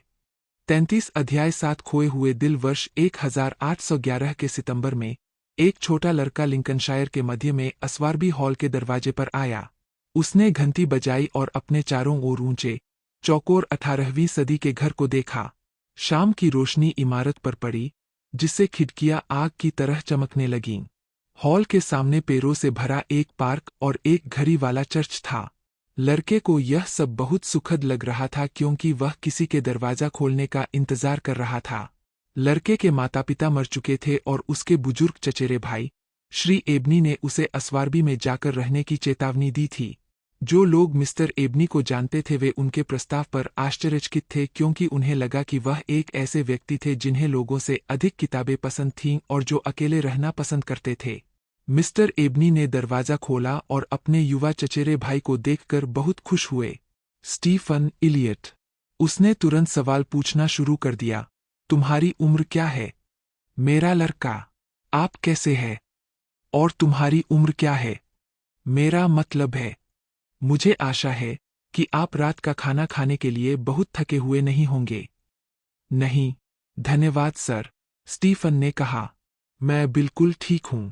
अच्छा, मिस्टर एबनी ने कहा, और तुम्हारी उम्र कितनी है, मेरे बेटे? यह अजीब लगा कि उन्होंने अपनी बातचीत के पहले 2 मिनट में 2 बार सवाल पूछा। स्टीफन ने कहा, अगले जन्मदिन पर मैं 12 साल का हो जाऊंगा। और तुम्हारा जन्मदिन कब है, मेरे प्यारे लड़के? 11 सितंबर। ना, वह अच्छा है, वह बहुत अच्छा है। मैं इन बातों को अपनी किताब में लिखना पसंद करता हूं। क्या तुम्हें यकीन है कि तुम 12 साल के हो जाओगे? हाँ, सर, बिल्कुल निश्चित। ठीक है, उसे मिसेज बंच के कमरे में ले जाओ, पार्क्स, मिस्टर एबनी ने अपने नौकर से कहा, और उसे खाना खाने दो। मिसेज बंच अस्वारबी में सबसे मिलनसार व्यक्ति थीं। स्टीफन को लगा कि 34 मिस्टर एबनी ने दरवाजा खोला और अपने युवा चचेरे भाई स्टीफन इलियट को देखकर बहुत खुश हुए। उसके साथ सहेज हो गए और वे 1.25 घंटे में अच्छे दोस्त बन गए। वह 55 साल की थी और घर और उसके पड़ोस के बारे में सब कुछ जानती थी। वह स्टीफन के साथ यह जानकारी साझा करने के लिए काफी इच्छुक थी और निश्चित रूप से अस्वारबी हॉल और उद्यानों के बारे में कई चीजें थीं जो लड़का उससे पूछना चाहता था। 1 नवंबर की शाम स्टीफन श्रीमती बंच के कमरे में आग के पास बैठा था, अपने नए घर के बारे में सोच रहा था। क्या मिस्टर अबनी एक अच्छे आदमी है? उसने अचानक पूछा। अच्छा, मेरा बच्चा, श्रीमती बंच ने कहा, वह सबसे दयालु व्यक्ति है जिसे मैंने कभी देखा है। क्या मैंने आपको उस छोटे लड़के के बारे में नहीं बताया है जिसे वह 7 साल पहले सड़क से यहाँ लाया था, और उस छोटी लड़की के बारे में जो मेरे यहाँ काम करना शुरू करने के 2 साल बाद आई थी? नहीं, कृपया मुझे उनके बारे में बताएं, श्रीमती बंच, स्टीफन ने कहा। ठीक है, वह शुरू हुई, मुझे उस छोटी लड़की के बारे में ज्यादा कुछ याद नहीं है। मिस्टर एबनी उसे एक दिन सैर से वापस ले आए और श्रीमती एलिस से कहा कि वह उसका ख्याल रखे। बेचारे बच्चे का कोई परिवार नहीं था। वह लगभग 3 सप्ताह तक हमारे साथ रही और फिर एक सुबह जब सब सो रहे थे तब वह उठी और घर से निकल गई। मैंने उसे फिर कभी नहीं देखा। मिस्टर एबनी ने हर जगह देखा लेकिन वह कभी वापस नहीं आई। वह बहुत चुप रहने वाली बच्ची थी, लेकिन उसने मेरी बहुत मदद की और उससे बहुत प्यार करता था। और उस छोटे लड़के के बारे में क्या? स्टीफन ने पूछा। वह बेचारा लड़का, श्रीमती बंच ने कहा। एक सर्दी के दिन वह अपना संगीत बजाते हुए यहाँ आया और मिस्टर एबनी ने उससे बहुत सारे सवाल पूछे, जैसे आप कहाँ से आते हैं, आपकी आयु कितनी है, तुम्हारा परिवार कहाँ है। वह लड़के के प्रति बहुत दयालु था, लेकिन वही हुआ, वह गायब हो गया। उस रात स्टीफन को एक अजीब सपना आया। घर के ऊपरी हिस्से में उनके बेडरूम के पास एक पुराना बाथरूम था, जिसका इस्तेमाल कोई नहीं करता था। दरवाजे का ऊपरी भाग शीशे का बना हुआ था और उसमें से अंदर झांक कर स्नानघर को देखना संभव था। अपने सपने में स्टीफन ने कांच के माध्यम से देखा और स्नान में एक शरीर देखा, एक उदास मुस्कान के साथ एक बहुत पतला, धूल भरा शरीर और हाथ दिल पर दबाए हुए थे। जैसे ही स्टीफन ने देखा, होठों से एक भयानक चीख निकली और बाहें हिलने लगीं। स्टीफन बेहद डर गया और अचानक जाग गया। उसने देखा कि वह सचमुच बाथरूम के पास ठंडे फर्श पर खड़ा था। उसने बहादुरी दिखाते हुए दोबारा शीशे से देखा कि क्या शव सचमुच वहां है, लेकिन वह नहीं था। वह वापस बिस्तर पर चला गया। जब उन्होंने स्टीफन के अनुभव के बारे में सुना, तो श्रीमती बंच और मिस्टर एबनी को बहुत दिलचस्पी हुई और श्रीमती बंच ने बाथरूम के कांच के दरवाजे पर एक नया पर्दा लगा दिया। श्री एबनी ने कहा कि वह स्टीफन के सपने के बारे में अपनी पुस्तक में लिखेंगे। वह लगभग वसंत ऋतु थी जब दो और अजीब चीजें हुईं। पहली बात तो यह थी कि स्टीफन ने एक और बहुत ही असहज रात गुजारी और अगले दिन उसने श्रीमती बंच को अपनी नाइट शर्ट ठीक करते हुए देखा। वह उससे काफी नाराज लग रही थी और पूछा, तुमने अपनी नाइट शर्ट इतनी बुरी तरह कैसे फाड़ ली? इसे ठीक करने में मुझे काफी समय लगेगा। स्टीफन ने देखा और शर्ट में कुछ इंच लंबे कट लगे हुए थे। उन्होंने कहा, मुझे याद नहीं कि यह कैसे हुआ। मुझे कुछ भी याद नहीं है, लेकिन वे मेरे शयनकक्ष के दरवाजे के बाहर की खरोंचों के समान ही है। श्रीमती बंच ने उसकी ओर देखा, उसका मुंह खुला हुआ था और फिर देखने के लिए ऊपर की ओर दौड़ी। ठीक है। जब वह लौटी तो उसने कहा, यह बहुत अजीब है। मुझे आश्चर्य है कि वे खरोंचे कैसे दिखाई दीं। वे कुत्ते, बिल्ली या चूहे के लिए बहुत ऊंची है। मिस्टर एबनी से कुछ मत कहो, लेकिन याद रखना कि आज रात जब तुम बिस्तर पर सोने जाओगे तो अपना दरवाजा बंद कर लेना। ओह, मैं हमेशा ऐसा करता हूं, स्टीफन ने उत्तर दिया। अगली शाम दूसरी अजीब बात घटी। मिस्टर पार्क्स, नौकर, श्रीमती 37 बंच के कमरे में स्टीफन और श्रीमती बंच से मिलने गए। वह अक्सर उनसे मिलने वहां नहीं आता था। जब वह अंदर आया, तो उसने पहले ध्यान नहीं दिया कि स्टीफन वहां था। वह बहुत घबराया हुआ और असहज लग रहा था। उन्होंने कहा, अगर श्री अबनी को शाम को शराब चाहिए तो उन्हें अपनी शराब खुद लानी होगी। अगर मैं नीचे जाकर इसे दिन में नहीं ला सकता, तो मैं बिल्कुल भी नहीं जाऊंगा। वहां घर के नीचे कुछ बहुत अजीब है। आप जानते हैं, शायद यह हवा है या शायद यह चूहे हैं, लेकिन मुझे ऐसा नहीं लगता और मुझे यह पसंद नहीं है। ऐसी बात मत करो, श्रीमती बंच ने उत्तर दिया। आप युवा स्टीफेन को डरा देंगे, और वह चिंतित था। उन्होंने बहुत सारे प्रश्न पूछे लेकिन श्री पार्क्स ने उन्हें घर के नीचे शोर के बारे में और कुछ भी बताने से इनकार कर दिया। अब 24 मार्च 1812 था, एक अजीब दिन, तेज हवा और शोर। स्टीफन बगीचे में खड़ा था और बता रहा था जैसे कि यह भूतों से भरा हुआ था। ऐसे लोग जिन्हें वह देख नहीं सकता था, जो हवा में उड़ रहे थे और वास्तविक दुनिया में जीवित लोगों से संपर्क करने की कोशिश कर रहे थे। उस दिन दोपहर के भोजन के बाद श्री एबनी ने कहा, स्टीफन, मेरे बेटे, क्या तुम आज देर रात 11 बजे मेरी लाइब्रेरी में आओगे? मैं तब तक व्यस्त रहूंगा, लेकिन आपको आपके भावी जीवन के बारे में कुछ दिखाना चाहता हूं। श्रीमती बंच या घर में किसी और को मत बताना। बस सामान्य समय पर अपने कमरे में चले जाओ। स्टीफन उत्साहित था। वह 11 बजे तक बैठ सकता था। उस शाम जब वह ऊपर जा रहा था तो उसने लाइब्रेरी के दरवाजे की ओर देखा और उसने मेज पर रेड वाइन से भरा एक चांदी का कप और कागज का एक पुराना टुकड़ा देखा, जिस पर कुछ शब्द लिखे थे। लगभग 10 बजे स्टीफन अपने शयनकक्ष की खुली खिड़की पर खड़ा था और रात के समय के ग्रामीण इलाकों को देख रहा था। अभी हवा इतनी तेज नहीं थी और पूरे 38 का चांद था। अचानक उसे कुछ अजीब सी चीखें सुनाई दीं। शायद रात में कोई खो गया हो, उसने सोचा, या पार्क में झील पर पानी के पक्षी। शोर तेज हो गया और घर के करीब आ गया। फिर वे रुक गए। लेकिन जैसे ही स्टीफन अपनी खिड़की बंद करने वाला था और अपनी किताब पढ़ना जारी रख रहा था, उसने बाहर अंधेरे पेड़ों के नीचे दो बच्चों को खड़े देखा, एक लड़का और एक लड़की। वे एक साथ खड़े थे, उसकी खिड़की की ओर देख रहे थे। लड़की ने उसे सपने में नहाने वाली लड़की की याद दिला दी और लड़के को देखकर उसे डर लगने लगा। लड़की दिल पर हाथ रखकर मुस्कुरा रही थी। वह लड़का अपने बिखरे काले बालों और पुराने कपड़ों के साथ असहाय होकर उसके सामने हाथ फैला रहा था। उसके नाखून बहुत लंबे और गंदे थे। जैसे ही लड़का अपनी बाहें फैलाकर खड़ा हुआ, स्टीफन ने अचानक कुछ ऐसा देखा जिससे उसके रोंगटे खड़े हो गए। उसे अपनी आंखों पर विश्वास नहीं हो रहा था। वहां लड़के की छाती के बाईं ओर एक बड़ा काला छेद था। स्टीफन ने फिर से बच्चों की भयानक, दुखद चीखें सुनी, फिर वे गायब हो गए। हालांकि वह बुरी तरह डरा हुआ था, स्टीफन ने मिस्टर एबनी की लाइब्रेरी में जाने का फैसला किया। अब लगभग 11 बज चुके थे। वह अंधेरे पुराने घर से बहुत तेजी से चला। रात के इस समय बिस्तर पर सभी नौकरों के साथ शांत। लेकिन जब वह लाइब्रेरी पहुंचे तो दरवाजा नहीं खुला। वह बंद नहीं था और चाबी बाहर थी, लेकिन जब उसने खटखटाया तो कोई जवाब नहीं मिला। उसने ध्यान से सुना और उसने मिस्टर एबनी को बोलते हुए सुना, नहीं, चिल्लाते हुए। लेकिन क्यों? शायद वह भी अजीब बच्चों को देख सकता था। फिर अचानक सब कुछ शांत हो गया और पुस्तकालय का दरवाजा अपने आप खुल गया। मिस्टर एबनी अपनी कुर्सी पर थे। उनका सिर पीछे झुका हुआ था और उनकी आंखें चौड़ी थीं। उनके चेहरे पर भयानक भय और दर्द का भाव था।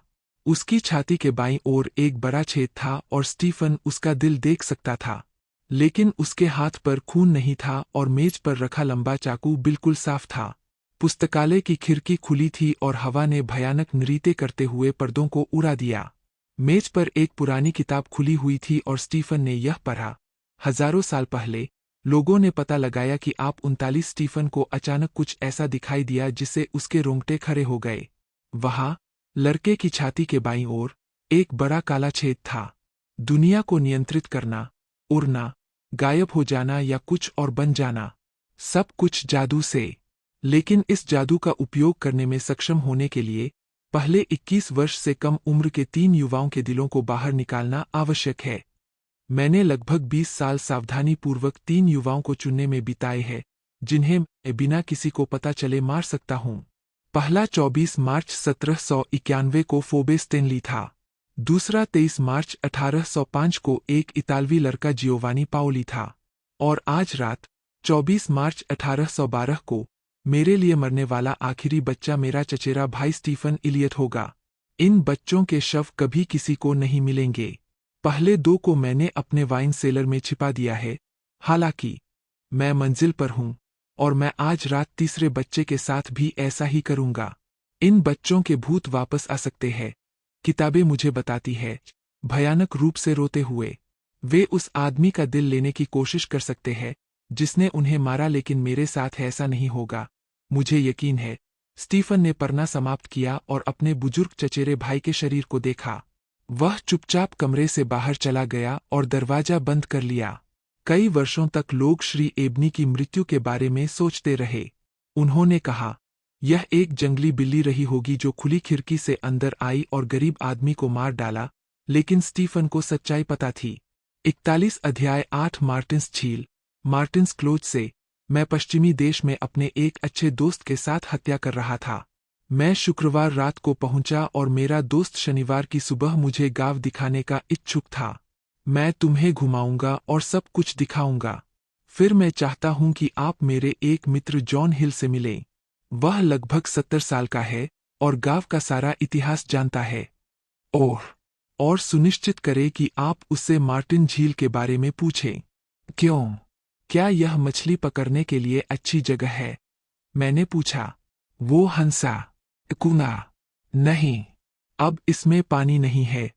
लेकिन बुए जॉन को आपको कहानी बताने दीजिए। मुझे यकीन है कि आप इसका आनंद लेंगे, मेरे दोस्त ने कहा। अगले दिन गांव के दौरे के बाद हम चाय के लिए पुराने जॉन हिल के घर गए।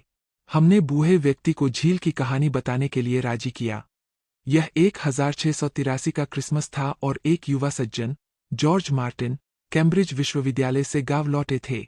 वह एक लोकप्रिय युवक था और पड़ोस में अपने दोस्तों से मिलने के लिए अपने घोड़े पर सवार होकर लंबी दूरी तय करता था।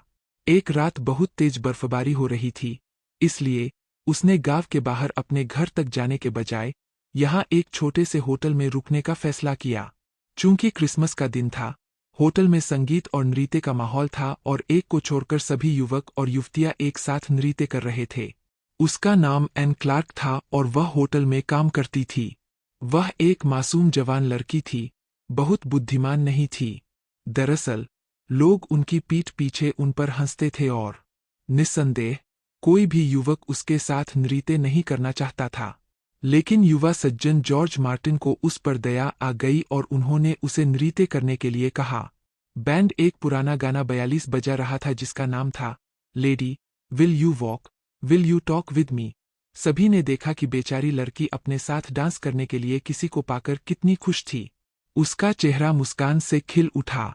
उस रात के बाद युवा सज्जन हर हफ्ते होटल में आते थे।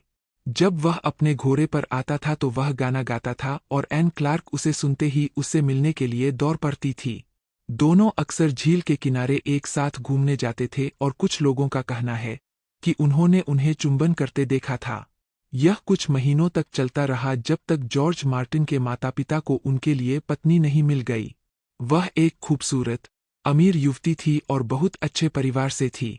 सभी ने कहा कि जॉर्ज मार्टिन कितने भाग्यशाली थे, लेकिन फिर सब गलत हो गया।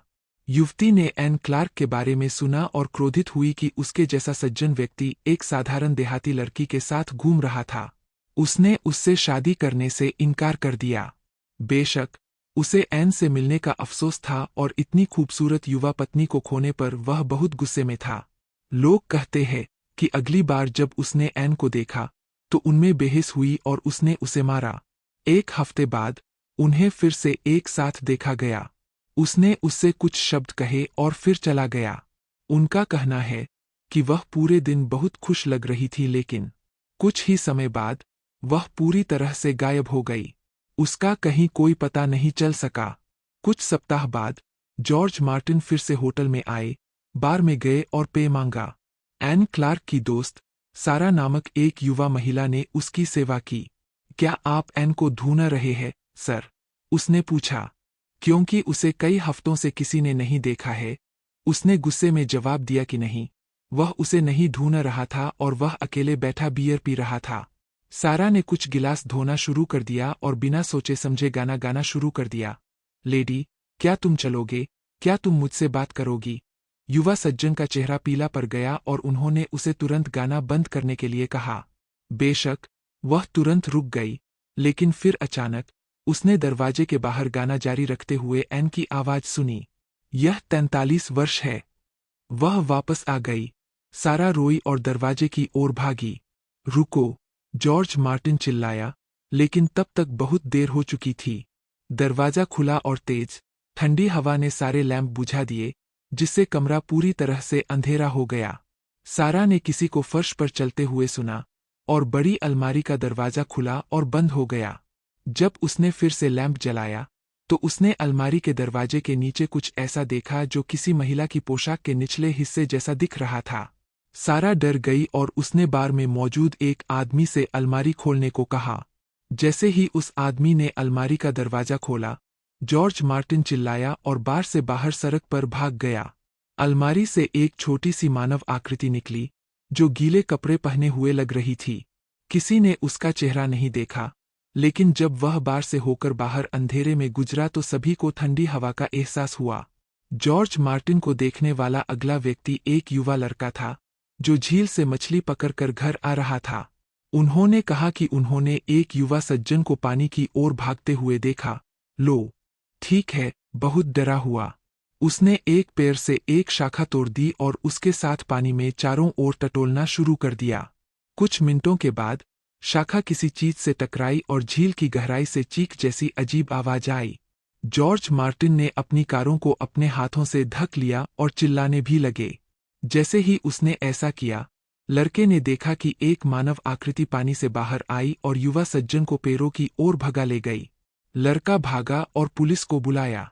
उन्हें झील के तल पर एन क्लार्क का शव मिला और एक पैर के नीचे जॉर्ज मार्टिन का चाकू खून से लचपथ था। निःसंदेह वह हत्या का दोषी था और 5 सप्ताह बाद उन्होंने उसे फांसी पर लटका दिया। उसके बाद हर कोई इसे मार्टिन झील के नाम से जानता था, हालांकि अब यह सूखी है। और क्या आप जानते हैं, बूढ़े जॉन हिल ने कहा, कि अब भी इस गांव में कोई भी वह गाना नहीं गाएगा। लोग कहते हैं यह अशुभ है। 44 सारा डर गई और उसने बार में एक आदमी से अलमारी खोलने को कहा। अध्याय 9 दो चचेरे भाई द ट्रैक्टेड मिडोज से। एक शरद ऋतु की दोपहर एक बुजुर्ग व्यक्ति एक पुस्तकालय में दाखिल हुआ। उसने अपने नाम मिस्टर जॉन एल्ड्रेड के साथ एक कार्ड दिखाया और पूछा कि क्या वह एक किताब उधार ले सकता है। मुझे जो किताब चाहिए उसका नाम द ट्रैक्टेड मिडोज है। मेरा मानना है कि इसकी संख्या 11,334 है, उन्होंने कहा। लेकिन मैं इस लाइब्रेरी को बिल्कुल नहीं जानता। क्या कोई जाकर मेरे लिए इसे ढूंढ पाएगा? प्रतीक्षा करने के लिए दरवाजे के पास एक कुर्सी पर बैठ गया। जब श्री गैरेट वापस लौटे तो उन्हें किताब न मिलने के लिए माफी मांगनी पड़ी। मुझे बहुत खेद है, मिस्टर एल्ड्रेड, लेकिन किसी ने पहले ही वह हुक उधार ले लिया है। क्या आप निश्चित हैं? मिस्टर एल्ड्रेड ने उत्तर दिया। हाँ, सर, गैरेट ने कहा। लेकिन अगर आप एक पल रुकेंगे तो आप शायद उस आदमी से मिलेंगे जिसने लाइब्रेरी से बाहर निकलते समय इसे ले लिया है। मैंने उसे ठीक से नहीं देखा, लेकिन मुझे लगता है कि वह एक बुजुर्ग आदमी था, काफी छोटा, काला कोट पहने हुए। यह ठीक है, मिस्टर एल्ड्रेड ने कहा। मैं अब इंतजार नहीं करूंगा, धन्यवाद। मुझे जाना है, लेकिन मैं कल फिर आऊंगा और शायद आप पता लगा सके कि किताब किसके पास है। बेशक, गैरेट ने उत्तर दिया, और एल्ड्रेड जल्दी से लाइब्रेरी से निकल गया। गैरेट ने सोचा, मैं बस उस कमरे में वापस जाऊंगा और देखूंगा कि क्या मैं बूढ़े आदमी को ढूंढ सकता हूं। मैं उससे पूछूंगा कि क्या वह किताब के लिए कुछ दिन इंतजार कर सकता है, और फिर मैं इसे कल मिस्टर एल्ड्रेड को दे दूंगा। इसलिए वह उसी कमरे में वापस चला गया और जब वह वहां पहुंचा तो किताब द ट्रैक्टेड मिडोज आई सही जगह पर वापस आ गया था। गैरेट को बहुत बुरा लगा। मिस्टर एल्ड्रेड को वह किताब नहीं मिली जो वह चाहते थे, उन्होंने खुद से कहा, क्योंकि मैंने इसे नहीं देखा। मैं कल उसका इंतजार करूंगा और खुद उसे किताब दूंगा। 46 अगली सुबह वह मिस्टर एल्ड्रेड का इंतजार कर रहा था। मुझे बहुत खेद है। जब एल्ड्रेड अंदर आया तो उसने कहा, लेकिन मुझे यकीन था कि बूढ़ा आदमी किताब अपने साथ ले गया है। यदि आप एक क्षण के लिए प्रतीक्षा करेंगे तो मैं दौड़कर इसे अभी आपके लिए ले आऊंगा। फिर एल्ड्रेड बैठ गए और इंतजार करने लगे, लेकिन इस बार उनका इंतजार बहुत लंबा था। 20 मिनट के बाद उसने फ्रंट डेस्क के पीछे की महिला से पूछा कि क्या यह लाइब्रेरी के उस हिस्से से बहुत दूर है जहां गैरेट किताब ढूंढ रहा था। नहीं, बिल्कुल भी दूर नहीं, सर, उसने उत्तर दिया। यह अजीब है कि वह इतना लंबा समय ले रहा है। और वह गैरेट की तलाश में चली गई। वह कुछ मिनट बाद वापस आई, काफी चिंतित लग रही थी। मुझे बहुत खेद है सर, लेकिन मिस्टर गैरेट को कुछ हो गया है, उसने कहा। जब वह आपकी किताब ढूंढ रहे थे तो वह अचानक बीमार हो गए और हमें उन्हें घर भेजना पड़ा। मिस्टर एल्ड्रेड आश्चर्यचकित थे, लेकिन उन्होंने विनम्रता से उत्तर दिया, मुझे बहुत खेद है कि मिस्टर गैरेट मेरी मदद करने की कोशिश करते समय बीमार हो गए। मैं उसके घर जाकर पूछना चाहता हूं कि वह कैसा है। क्या आप मुझे उसका पता बता सकते हैं? महिला ने उसे पता दिया और उसके जाने से पहले एल्ड्रेड ने उससे एक आखिरी सवाल पूछा, क्या आपने कल दोपहर मेरे यहाँ आने के तुरंत बाद एक काले कोट वाले बुजुर्ग व्यक्ति को लाइब्रेरी से बाहर निकलते देखा? नहीं, मैंने ऐसा नहीं किया, महिला ने जवाब दिया। कल दोपहर को यहाँ केवल 2 या 3 अन्य पुरुष थे और मुझे लगता है कि वे सभी काफी युवा थे। इसके बाद मिस्टर एल्ड्रेड मिस्टर गैरेट के घर के लिए रवाना हो गए। उसने उसे आग के पास एक कुर्सी पर पाया, पीला और बीमार लग रहा था। गैरेट ने कहा, मैंने आपको जो परेशानी पहुंचाई है उसके लिए मुझे बहुत खेद है। इसके बारे में चिंता मत करो, एल्ड्रेड ने कहा। लेकिन उस कमरे में क्या हुआ? क्या आप आन पड़े? क्या तुमने कुछ देखा? ठीक है, हाँ, मैं गिर गया था और ऐसा इसलिए हुआ क्योंकि मैंने कुछ देखा, गैरेट ने उत्तर दिया। यह वैसा ही था जैसे मैं उस कमरे में गया जहां हम वह किताब रखते हैं जो आप चाहते हैं। 47। नहीं, नहीं, एल्ड्रेड ने जल्दी से कहा। अब मुझे मत बताओ। आप खुद को फिर से बीमार कर लेंगे। लेकिन मैं किसी को बताना चाहूंगा, गैरेट ने उत्तर दिया। अभी नहीं, जवान आदमी, अभी नहीं, एल्ड्रेड ने जल्दी से खड़े होकर कहा। मुझे डर है कि मुझे अब जाना चाहिए, और वह दरवाजे की ओर बढ़ा। गैरेट ने उसे पुस्तक द ट्रैक्टेट मिडोज की सटीक संख्या दी, ताकि वह पुस्तकालय में जा सके और अगले दिन स्वयं इसे ढूंढ सके। लेकिन एल्ड्रेड दोबारा लाइब्रेरी में नहीं दिखे। उस दिन बाद में गैरेट के पास एक और आगंतुक आया, जॉर्ज अर्ल, जो उसके साथ काम करता था। जॉर्ज ने कहा, मुझे यकीन है कि लाइब्रेरी में कुछ अजीब चल रहा है। आप जानते हैं, जब हमने तुम्हें फर्श पर पाया तो वहां एक तेर था। उस कमरे में तीखी, तेज गंध। लोगों के लिए ऐसी गंध के साथ काम करना अच्छा नहीं हो सकता, गैरेट ने जवाब दिया। वह गंध हमेशा नहीं रहती। मैंने इसे केवल पिछले कुछ दिनों के दौरान नोटिस किया है। और यह वह गंध नहीं थी जिसने मुझे बीमार कर दिया। यह कुछ ऐसा था जिसे मैंने देखा। मैं आपको इसके बारे में बताता हूं।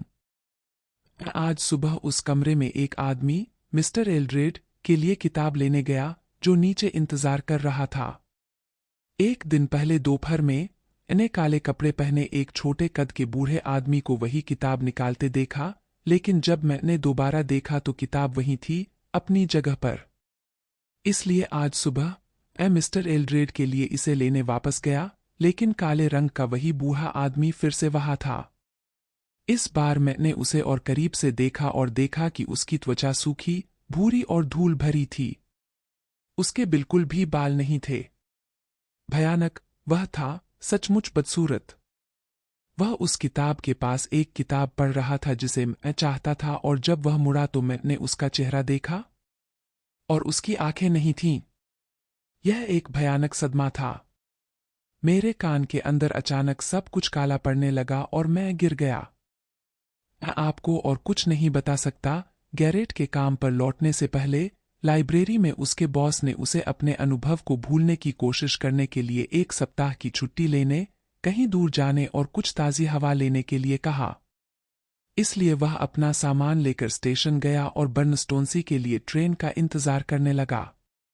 जैसे ही ट्रेन आई, ऐसा लग रहा था कि केवल एक ही कार में कोई जगह है। 48। जब वह मुड़ा तो मैंने उसका चेहरा देखा, और उसकी आंखें नहीं थीं। लेकिन जैसे ही वह कायरता से चला, उसका सिर बूढ़े आदमी के साथ था। फिर अचानक किसी की नज़र ट्रेन की खिड़की पर नहीं पड़ी। गैरेट को बीमार महसूस हुआ। वह दौड़कर अगली कार की ओर गया और जैसे ही ट्रेन चलने लगी, उसमें कूद गया। अगली बात जो उसे पता चली वह यह थी कि एक महिला और उसकी बेटी उसे बैठने में मदद कर रही थीं। वे उसके बारे में काफी चिंतित लग रहे थे। श्रीमती सिम्पसन और उनकी बेटी भी बर्नस्टोन्सी की यात्रा कर रही थीं। उनके पास वहां एक अपार्टमेंट था और यात्रा के दौरान उन्होंने गैरेट को अपने साथ रहने के लिए आमंत्रित किया। वे जल्द ही दोस्त बन गए और काफी समय साथ बिताया। अपने प्रवास की तीसरी शाम को, जब गैरेट उन्हें पुस्तकालय में अपने काम के बारे में बता रहे थे, तो बेटी ने सुझाव दिया कि गैरेट उनकी एक समस्या में उनकी मदद कर सकते हैं। हाँ, उसकी माँ ने कहा, हम मिस्टर गैरेट को अपनी कहानी बताएंगे और शायद वह हमारी मदद कर पाएंगे। मैं निश्चित रूप से कोशिश करूंगा, गैरेट ने उत्तर दिया। ठीक है, श्रीमती सिम्पसन ने कहना शुरू किया। मेरे एक बूढ़े चाचा थे जिनका नाम डॉ रैंड था, और जब उनकी मृत्यु हुई तो उन्होंने निर्देश दिया कि हमें उनके शरीर को उनके घर के पास एक मैदान के नीचे एक विशेष भूमिगत कमरे में रखना चाहिए और उन्हें अपने साधारण कपड़े पहनने चाहिए। तब से वहां आसपास के कई देशवासी कहते हैं कि उन्होंने उसे उसके पुराने काले कोट में देखा है। वैसे भी उसे मरे हुए अब 20 साल हो गए हैं। उनकी कोई पत्नी या परिवार नहीं था, केवल मैं, उनकी भतीजी और मेरा चचेरा भाई जॉन। उसके पास बहुत सारा पैसा और एक बड़ा घर था और जॉन और मुझे आशा थी कि जब उसकी मृत्यु होगी तो हमें आधा आधा हिस्सा मिलेगा। लेकिन उनकी मृत्यु से एक दिन पहले मैं उनके बिस्तर के पास बैठा था जब उन्होंने अचानक अपनी आंखें खोलीं और कहा, आई मैरी, मैंने अपनी वसीयत में सब कुछ जॉन पर छोड़ दिया है, तुम्हें पता है। मेरे मरने पर तुम्हें कुछ नहीं मिलेगा।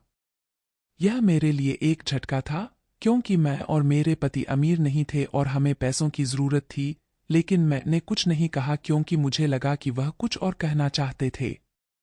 मैं तो सही। उन्होंने आगे कहा, लेकिन मैरी, मुझे जॉन पसंद नहीं है और मुझे लगता है कि मेरी इच्छा गलत है। मैंने फैसला किया है कि आपके पास सब कुछ होना चाहिए, लेकिन पहले आपको वह पत्र ढूंढना होगा जिसमें मैंने अपनी नई वसीयत लिखी है, और मैं आपको यह नहीं बताने जा रहा हूं कि यह 50 कहाँ है। लेकिन मैं तुम्हें एक बात बताऊंगा, मैंने इसे एक किताब में छोड़ दिया है, मैरी, और वह किताब इस घर में नहीं है। यह ऐसी जगह है जहां जॉन किसी भी समय जा सकता है और इसे ढूंढ सकता है। तो मैं आपको कुछ और बताऊंगा जो जॉन नहीं जानता। जब मैं मर जाऊंगा तो तुम्हें मेरी मेज पर एक लिफाफा मिलेगा जिस पर तुम्हारा नाम लिखा होगा, और उसके अंदर तुम्हें कुछ ऐसा मिलेगा जो तुम्हारी मदद करेगा। खैर, कुछ घंटों बाद उनकी मृत्यु हो गई और मैंने अपने चचेरे भाई जॉन एल्ड्रेड को लिखा, लेकिन निश्चित रूप से उन्होंने कभी जवाब नहीं दिया। इस बीच हमें बर्नस्टोन्सी में अपने छोटे से अपार्टमेंट में रहना जारी रखना होगा। क्या आपने कहा था, जॉन एल्ड्रेड? गैरेट ने आश्चर्यचकित होकर पूछा। मैंने कुछ दिन पहले ही जॉन एल्ड्रेड नामक एक व्यक्ति को देखा था। एक दुबला-पतला, बुजुर्ग आदमी। हाँ, यह उसी जैसा लगता है। आपने उसे कहाँ देखा? श्रीमती सिम्पसन ने पूछा। सार्वजनिक स्थान पर, गैरेट ने कहा। मुझे नहीं पता कि मुझे आपको बताना चाहिए कि कहाँ। लेकिन लिफाफे के बारे में क्या? यह यहाँ है, श्रीमती सिम्पसन ने उत्तर दिया। और उसने कागज का एक छोटा सा टुकड़ा निकाला जिस पर सिर्फ 5 अंक थे, 11334। गैरेट ने एक पल के लिए सोचा और फिर पूछा, क्या आपको लगता है कि मिस्टर एल्ड्रेड को ठीक से पता है कि वह किताब कहाँ है जिसमें आपके चाचा का पत्र है? पता नहीं। लोग कहते हैं कि वह हमेशा लाइब्रेरी और किताबों की दुकानों में जाता रहता है, इसलिए उसे इसका नाम तो पता होगा, लेकिन शायद यह नहीं पता कि यह कहाँ है, श्रीमती सिम्पसन ने उत्तर दिया। गैरेट समस्या के बारे में सोचते हुए चुप था। अगले दिन गैरेट ने बर्नस्टोन्सी छोड़ दिया और ट्रेन से घर की यात्रा की।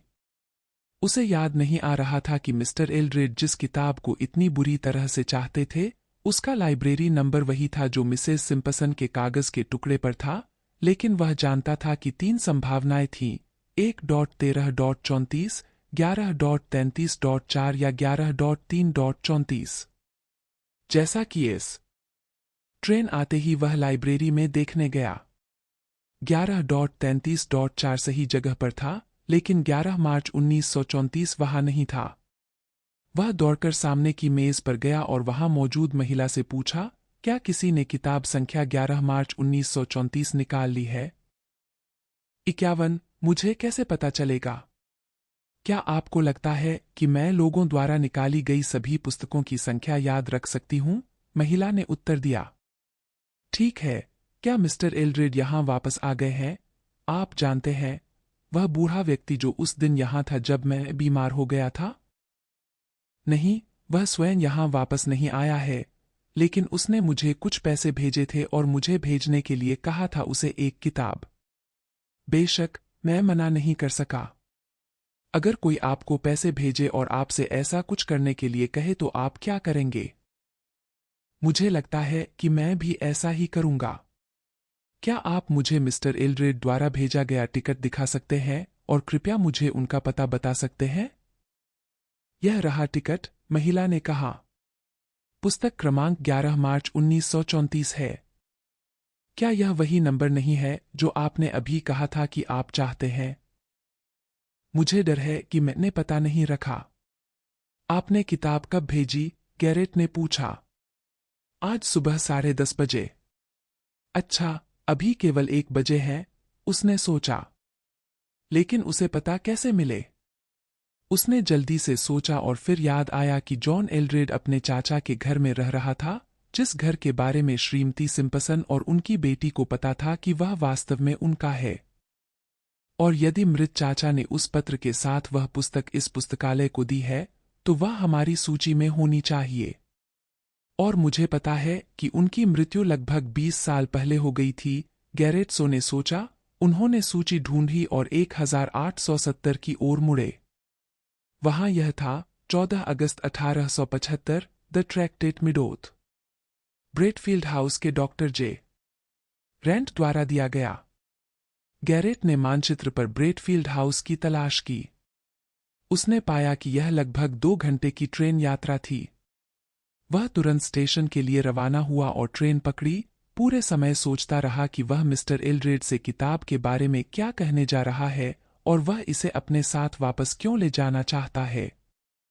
जब वह ब्रेटफील्ड स्टेशन पर पहुंचा तो वह तेजी से घर की ओर चलने लगा, इस उम्मीद में कि वह किताब आने से पहले वहां पहुंच जाएगा। अचानक गैरेट ने एक टैक्सी देखी जिसमें 2 आदमी सवार थे जो स्टेशन से निकलकर उसी दिशा में जा रही थी जिस दिशा में वह जा रहा था। उसने पहचान लिया 52 वह किताब का एक पन्ना फाड़ने ही वाला था कि अचानक एक पेड़ के पीछे से कुछ छोटी और काली चीज निकली। जॉन एल्ड्रेड ने मन ही मन सोचा, वह किताब लेने के लिए स्टेशन गया है जो लाइब्रेरी ने उसे आज सुबह भेजी थी। वह रुका और टैक्सी की ओर देखा। एल्ड्रेड उसमें से निकल रहा था और ड्राइवर धीरे धीरे सड़क पर आगे बढ़ रहा था। एल्ड्रेड ने पैदल ही उसका पीछा किया। जैसे ही वह चला उसकी जेब से कुछ गिर गया, माचिस का डिब्बी। वह चलता रहा। अंधेरा हो चला था, रोशनी अब जा रही थी। एल्ड्रेड धीरे धीरे चल रहा था लेकिन गैरेट देख सकता था कि वह किताब के पन्ने पलट रहा था, कुछ ढूंढ रहा था। फिर वह रुका और अपनी सारी जेबें टटोली। जब उसे पता चला कि माचिस की डिब्बी वहां नहीं है तो वह नाराज हो गया। वह किताब का एक पन्ना फाड़ने ही वाला था कि अचानक एक पेड़ के पीछे से कुछ छोटी और काली चीज निकली। 2 मजबूत काली भुजाओं ने उसके सिर और गर्दन को पकड़ लिया। कोई आवाज नहीं थी। एल्ड्रेड बेतहाशा लड़े लेकिन तिरपन चुपचाप अपने हाथों और पैरों से लड़े। फिर यह खत्म हो गया। एल्ड्रेड वहां सड़क पर अकेला पड़ा था। गैरेट चिल्लाया और शव की ओर भागने लगा। एक अन्य व्यक्ति जो सड़क के पास एक खेत में काम कर रहा था मदद के लिए दौड़ा, लेकिन एल्ड्रेड पहले ही मर चुका था। बाद में पुलिस और वकीलों ने गैरेट से कई सवाल पूछे लेकिन वह केवल इतना ही दोहरा सका, किसी ने मिस्टर एल्ड्रेड पर उस समय हमला किया जब वह अपनी किताब का एक पन्ना फाड़ने जा रहे थे। पुराने डॉक्टर रेंट द्वारा लिखे गए बहुत सारे लेख जिसमें कहा गया था कि उनका घर और उनका सारा पैसा वास्तव में श्रीमती मैरी सिम्पसन का था, न कि जॉन एल्ड्रेड का। और यह कल्पना करना बहुत मुश्किल नहीं है कि कैसे विलियम गैरेट जल्द ही अपनी पत्नी श्रीमती सिम्पसन की बेटी के साथ ब्रेटफील्ड हाउस के अगले मालिक बनने के लिए लाइब्रेरी में अपनी नौकरी छोड़ने में सक्षम हो गए।